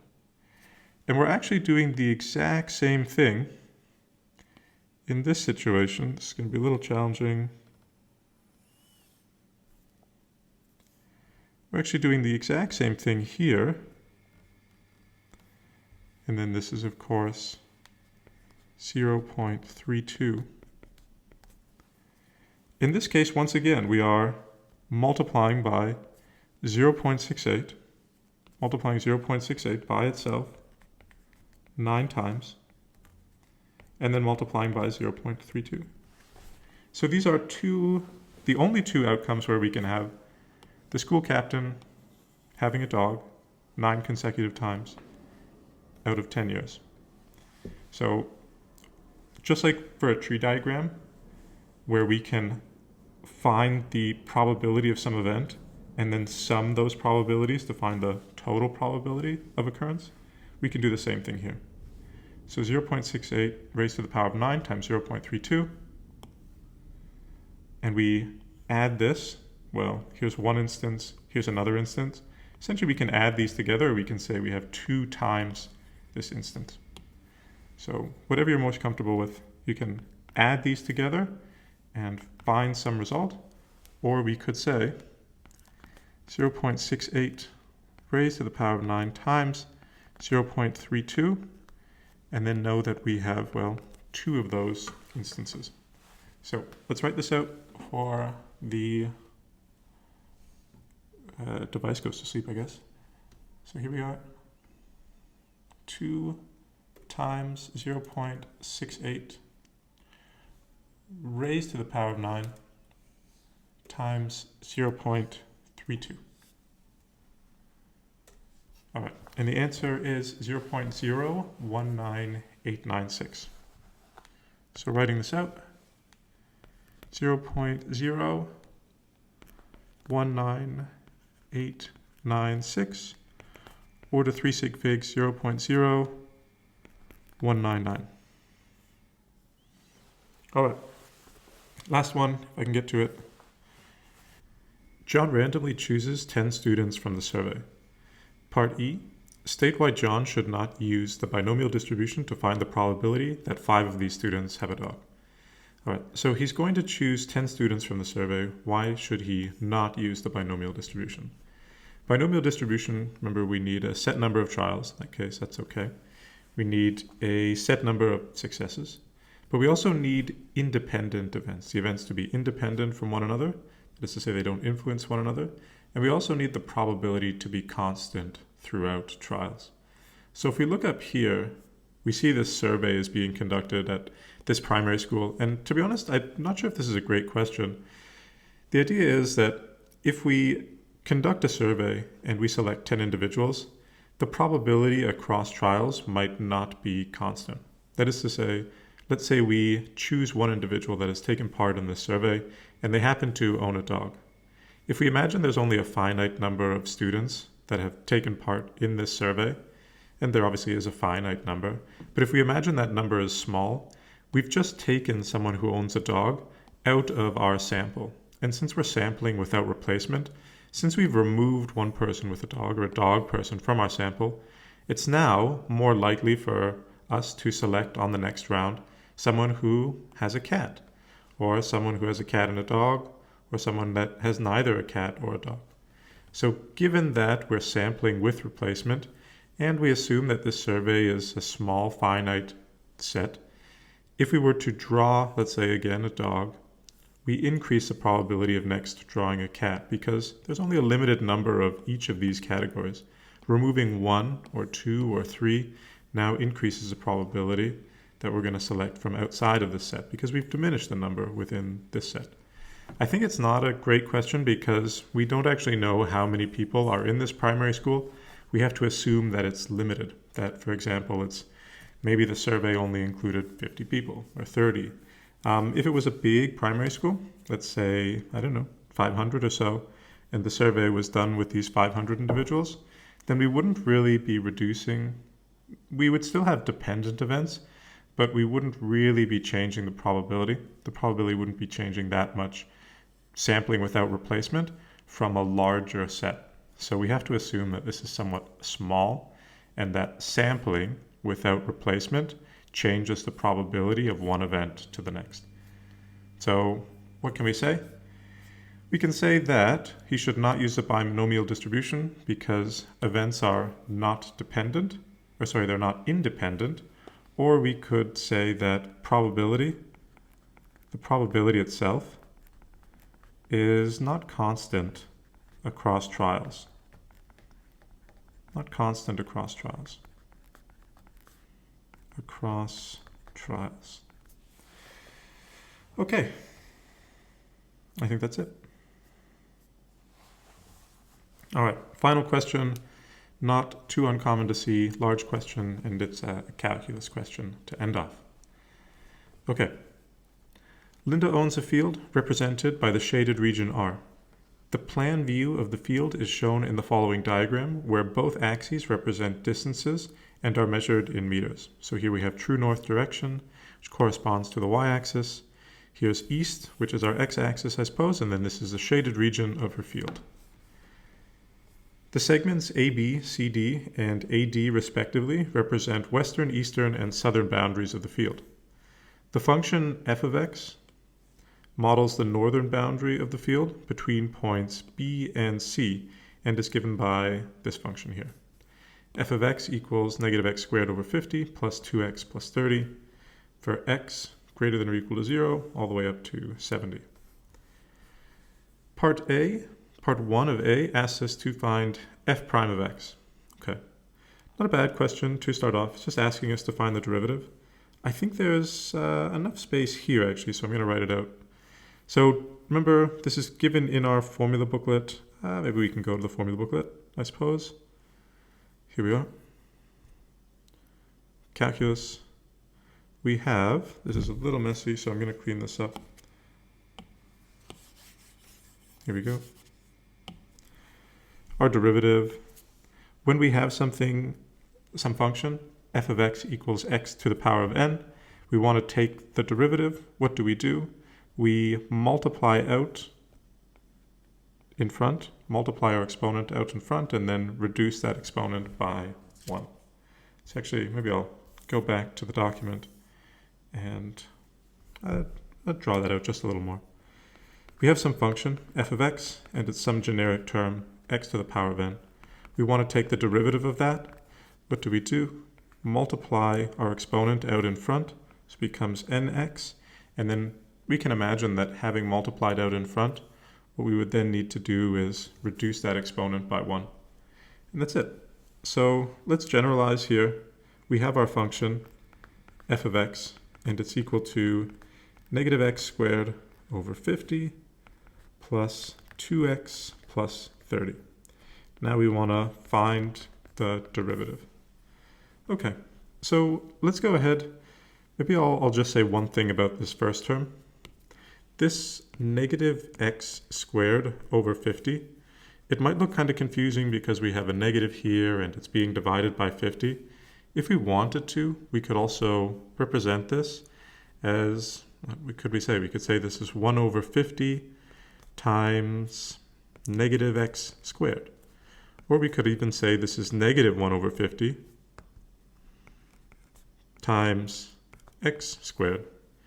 The idea being that here we have a negative division by 50, which is the same as 1 over 50, and then this x squared. So don't need to get too confused about this negative out in front and this 50. Really, we can just deal with this x squared. I suppose that's what I'm trying to say here. So let's go and take the derivative. X is raised to the power of 2. Multiply out in front. Now we have negative 2x over 50 plus, and now I guess we could say this is 2x to the 1 if we wanted to. Usually we just say that when we take the derivative of some term that is just multiplied by x, or where our x is just raised to the power of 1, we can just let the x fall away. If you want to think about it as 1 being multiplied in front, and that would still be 2, and then x to the 0 equals 1, you can. But simply saying, okay, our x falls away when we take the derivative is fine as well. And then our constants, of course, our constants just go to 0. So here's our derivative. Negative 2x over 50 plus 2. And that's it. So I think we are done here. If we wanted to, we could simplify this, but it's not being asked for. Negative x over 50, if we wanted to, plus 2. Whoops. Negative x over 25 plus 2, if we wanted to simplify. All right. Part 2 of A asks, hence find the coordinates of the point on the field that is furthest north. So there's a key word here, it's hence. Hence requires us to draw on previous findings, in this case, our derivative. So there's actually a number of ways that we can solve this. I think, to be honest, the most straightforward and easiest way would be to use this function here and then simply graph it, and then find the maximum. But since we have this hence, they're asking us to use the derivative. So using our findings, knowing that this is the derivative, how can we use the derivative to find the point on the field that is furthest north? If you were to just use this function, graph it, and then find that point, you would get one answer mark, but you wouldn't get the method marks. So really what they're asking is, they want to see that you understand, I suppose, how we can use the derivative to find the point on the field that is furthest north. Okay, so let's look at that. What does the derivative do?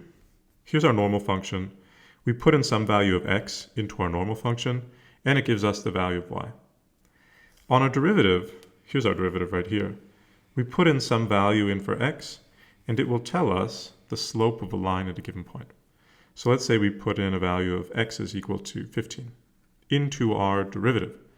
What it's going to tell us is it's going to tell us the instantaneous rate of change. It's going to tell us the slope at that particular point, right here, the rate of change at that particular point. If we put in some value of x equals 30 into our derivative, what it's going to give us is, again, the instantaneous rate of change at x is equal to 30.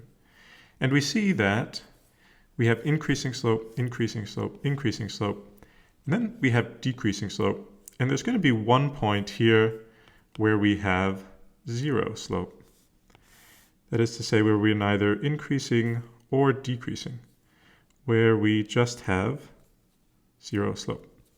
And that would be at what point? That would be when dy dx, change in y over change in x, is equal to 0.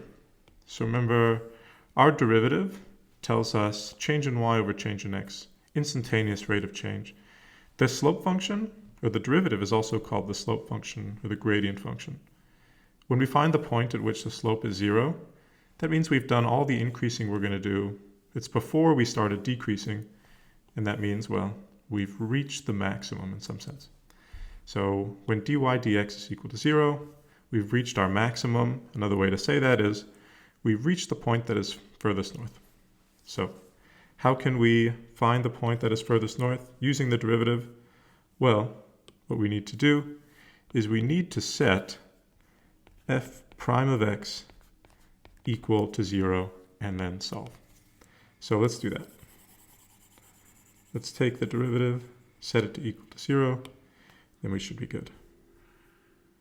So here's our derivative. Let's use the unsimplified form. Should be fine. So here it is. This is f prime of x is equal to negative 2x over 50 plus 2. It's our derivative. We want to set this equal to 0. So let's do that. So all of this business is now equal to 0. Now we've got equation just in terms of x.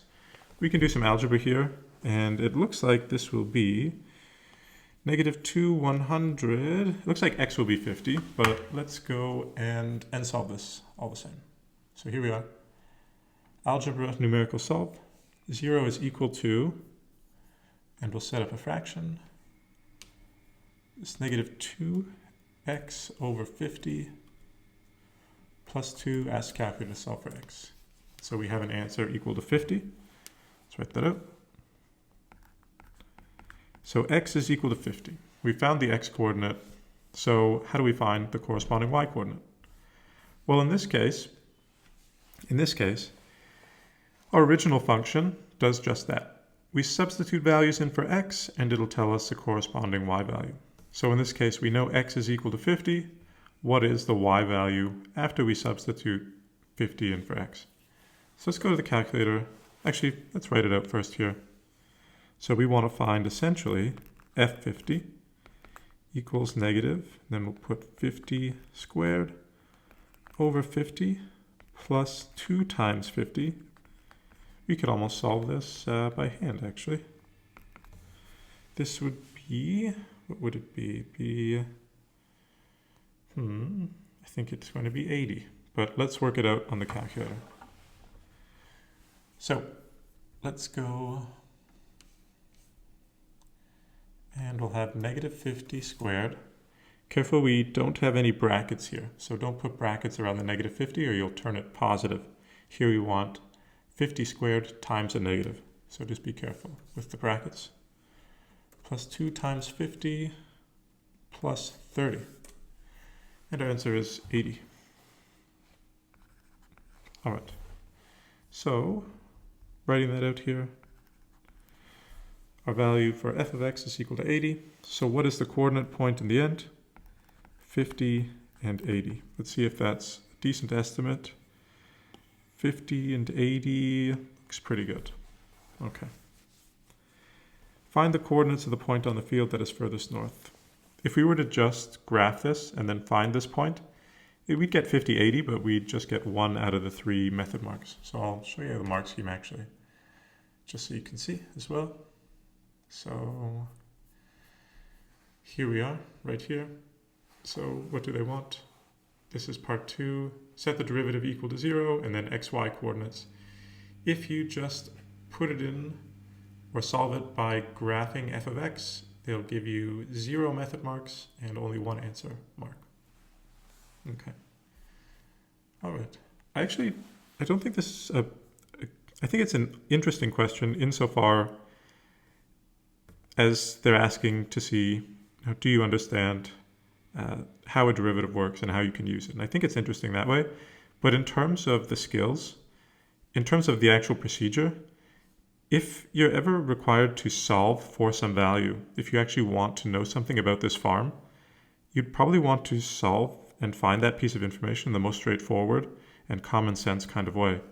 And that is to say, if you already have a function which represents this northern border, just graph it and find that maximum point would be the most straightforward, the quickest, and potentially the most intuitive, I think. So it's interesting to know this about the derivative, certainly, and what it can do. But at the same time,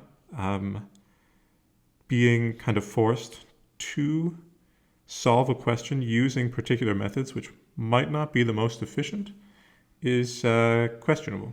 I don't know necessarily why you would ever do this in an applied course, in an applications kind of situation. All right, let's go on. Point A has coordinates 0, 0. Point B has coordinates 0, 30. Point C has coordinates 70, 72. And D has coordinates 70, 0. So these are these points right here. So A, B, C, and D. Part 1 of B asks us to write down the integral, which can be used to find the area of the shaded region R. Okay. So integral, remember, just does exactly that. It finds the area under a given curve. In this case, if we want to find the shaded region R, we'd want to find the area under this curve right here. This curve itself is represented by this function here, so we want to use an integral with this function using our starting and end points for this domain right here. So let's go ahead and do that. So B1 right here, set up an integral.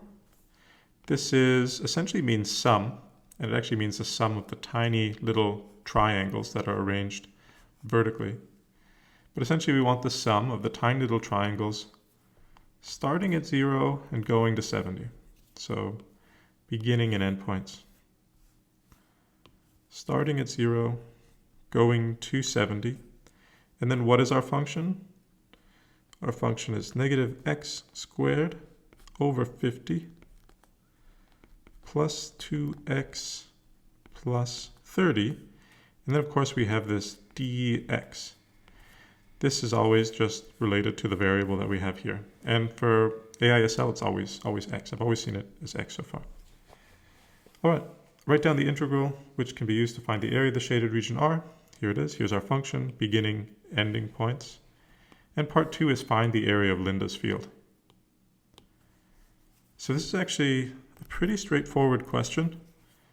4 marks near the end, and it's actually not too bad. So find the area of the field. Let's go to the calculator to do this. Setting up a new screen, we'll need to go to this right here. It's our functions, and we'll find our integral. So starting at 0, going to 70.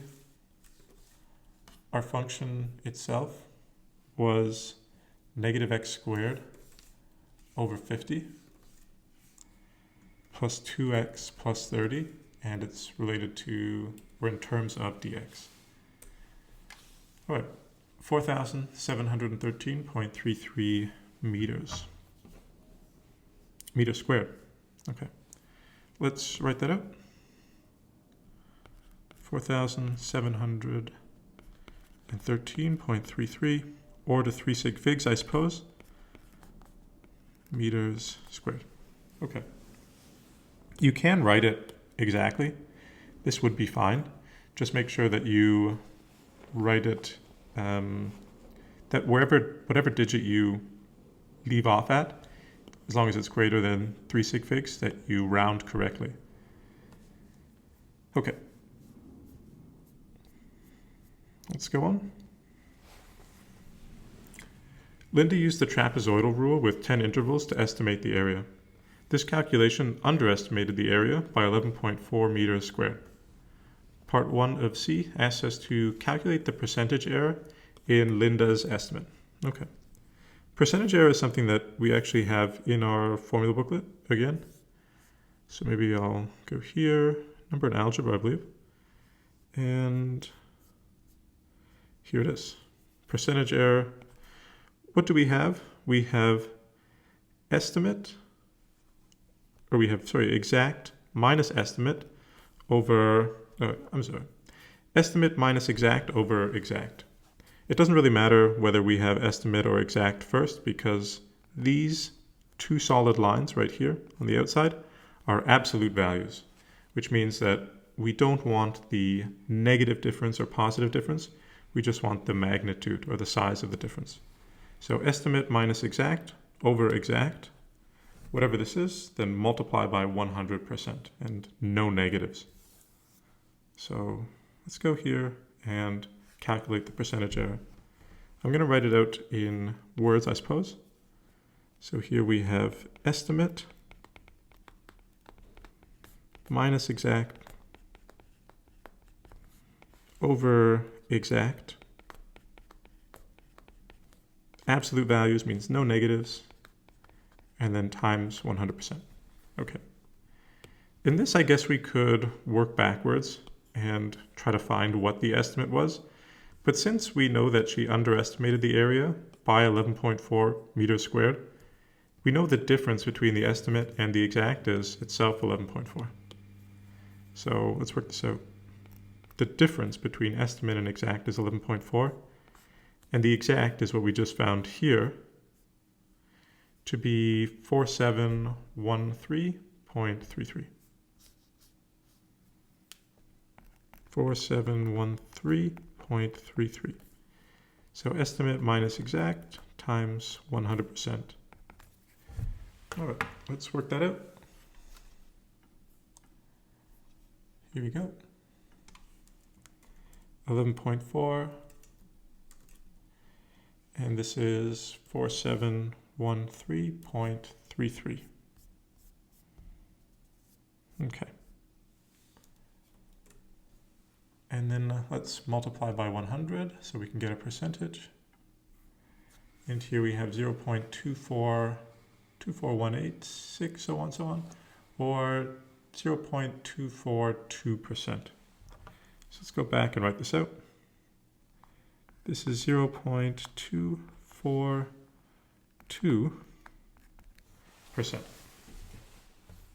Okay. Part 2 of C. Suggest how Linda might be able to reduce the error while still using the trapezoid rule. Okay. So what does the trapezoid rule do? Here's our function. I'm going to clean it up just a little. So what does our trapezoid rule do? So she used 11 intervals. I'm not going to draw 11 intervals here, but I'll draw maybe, I don't know, what do we have? Something like, that's not very good. I'll just draw maybe 3. So here's the first one, the second one. Imagine that they're all equal intervals, and we get 3 trapezoids right here. So not bad, but of course it's not 100%, because there's some area that is missing right here and here and here. We've underestimated it. But of course, if we were to rework this and suddenly increase the number of trapezoids, or what we could say is decrease the intervals, I think that's decent. The idea is that all of these are equal to one another in terms of their intervals. They have a constant kind of width. We see that we actually get a little better. We don't miss out on as much area. She used 11, which is already quite significant. But if we were to use even more and more and more, then, well, we continue to reduce the area. What actual integration does to find our exact value, at least in theory, we use, what we do actually is we create an infinite number of not trapezoids, but rectangles, but the rectangles themselves are infinitely small. And that's actually how we find the exact area under the curve. We set up an infinite number of little rectangles. So if we want to create an approximation, we can use trapezoids, a finite set. But again, the idea is as we increase the number of intervals, or the number of trapezoids, we get closer to the truth, or the exact value at least. So what could Sarah do? I think her name is Sarah. Linda. What could Linda do to reduce the error while still using the trapezoid rule? She can increase the number of trapezoids, and that would work. Increase the number of trapezoids. I feel bad for forgetting this person's fictional name. Okay, increase the number of trapezoids. That's what she could do. All right. Or decrease the number of intervals. That is to say, make these intervals smaller and smaller and smaller, which would have the effect of increasing the number of trapezoids. All right, final question. Linda would like to construct a building on her field.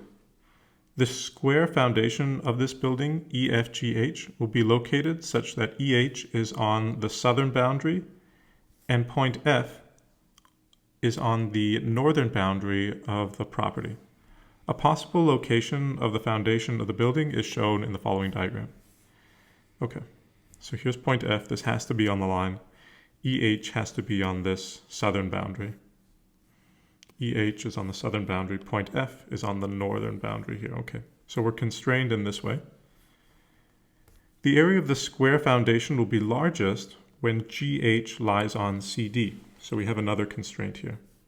GH actually needs to be on this CD. Okay.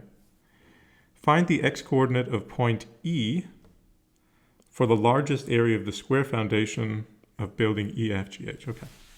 Kind of interesting question.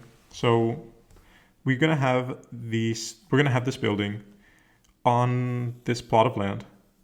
She's going to need to have this southern boundary along EH.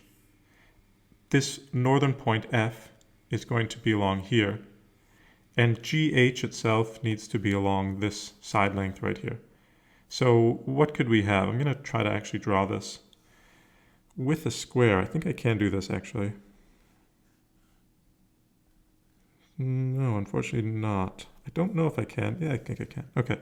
So here we have a square, and that actually, I guess, would be our value, which tells us something.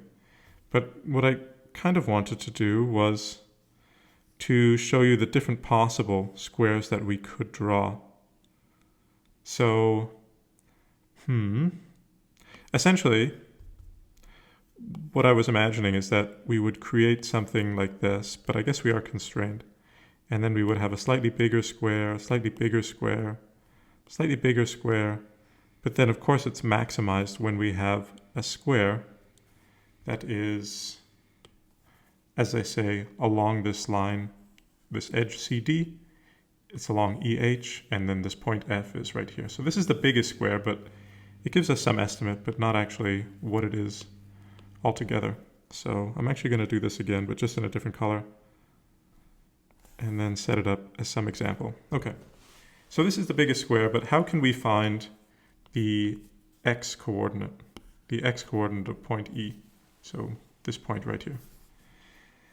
Okay, what do we know about the x-coordinate? If this is, let's say, x right here, what could we say about this side length of this square? Well, we know that point D, all the way back here, point D is fixed at 70. They told us that right here. Point D has coordinates of 70, 0. So point D has this coordinate of 70. And if we wanted to talk about this side length right here, just in terms of x, it would be not from 70 to 0, but 70 minus whatever this distance is here, which is actually, this is x. So this is x. I hope that shows up okay. So this isn't 70, it's 70 minus x. That would be one of the dimensions of this square. Okay. So what else is a square? A square is a shape with all equal side lengths. So they're all equal to each other. That means this as well must be 70 minus x. What is kind of nice about a square is if we want to set up an equation with this geometric figure, with this square, we know that side length 1 is equal to side length 2. Or just drawing a quick square just to kind of show you what I mean. Given that all side lengths are equal, if this is side length 1 and this is side length 2, we know that side length 1 is equal to side length 2. So we already have a representation of one of these side lengths in terms of x. And the question is, can we find another side length in terms of x as well? Because then we can write an equation just in terms of x. That's going to be the strategy here. So here, this isn't particularly useful, but this might be a particularly good point to choose. This point f right here. So what is f? Well, it's the y value when we substitute some value in for x. So what is another way to speak of our y value? Well, it's the result of f of x. So f of x is this border right here. We substitute some value in for x into this function, and it will give us our y value. So what is this point right here? It would represent the height, and it is given by, I'm going to write it here just because there's more space, but actually no, I'll write it right like this. This is equal to f of x, which is itself, I believe it was negative x squared over 50 plus 2x plus 30. Negative x squared over 50 plus 2x plus 30. So we know what this dimension is going to be. So for example, if we put in 30 in, it will give us the y value. Put in 30 here, it'll tell us the corresponding y value, the height at this point. That's what we did when we found the highest point as well. So here, you put in some value of x, it'll give us the height here. So what is the height? What is the length of this? The length of this is just that. The length is equal to negative x squared over 50 plus 2x plus 30. And what can we say? What's another way to say this? Drawing on this example here of side 1 and side 2.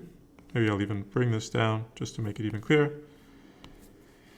We know that side 1 is equal to side 2 in a square, that all side lengths are equal. Or we know that 70 minus x, 70 minus x,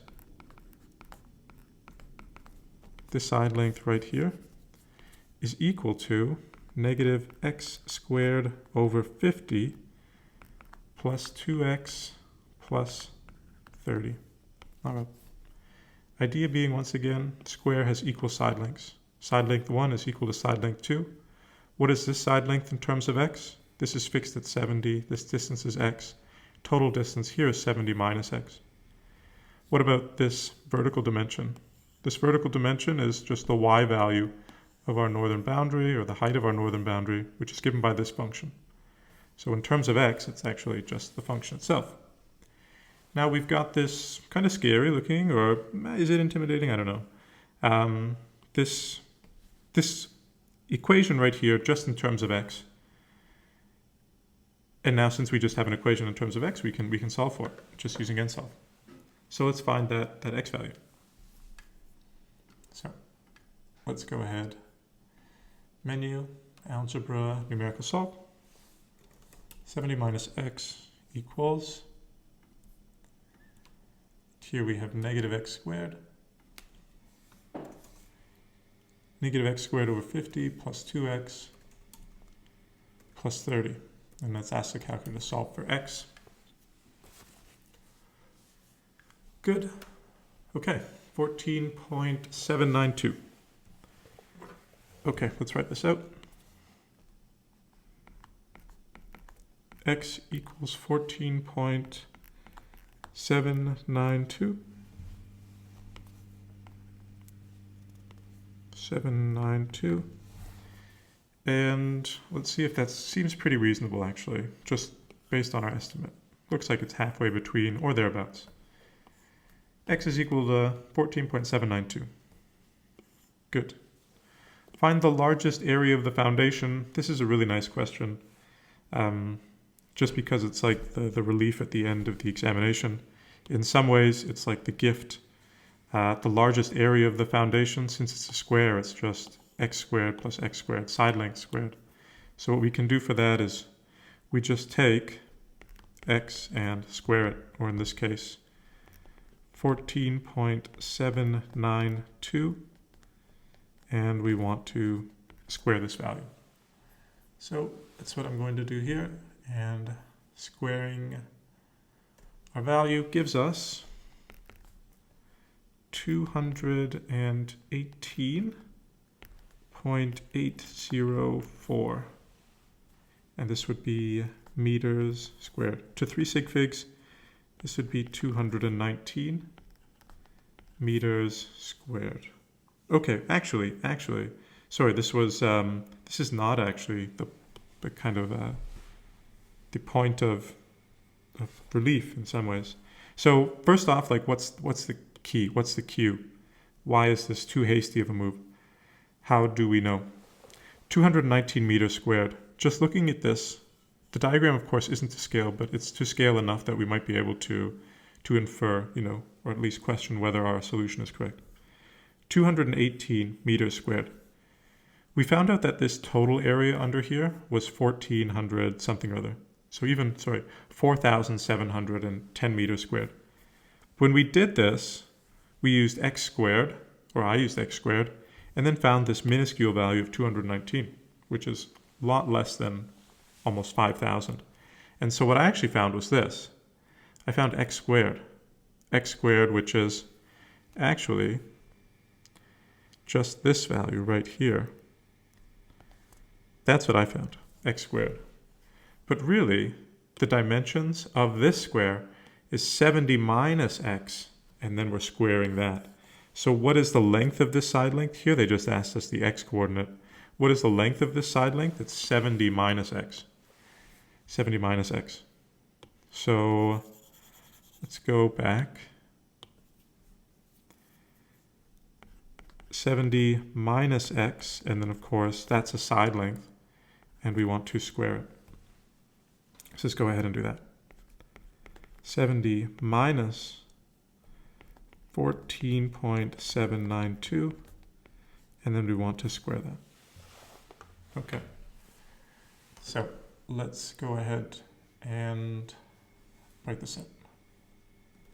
So we have 70 minus, I'm going to copy this to get a number of digits, and then square. Usually in practice you could probably get by with just maybe 3 or 4, or even just 3 sig figs is 14.8. 70 minus 14.792, square this value, and now we have 3,047.92. All right, let's write that out.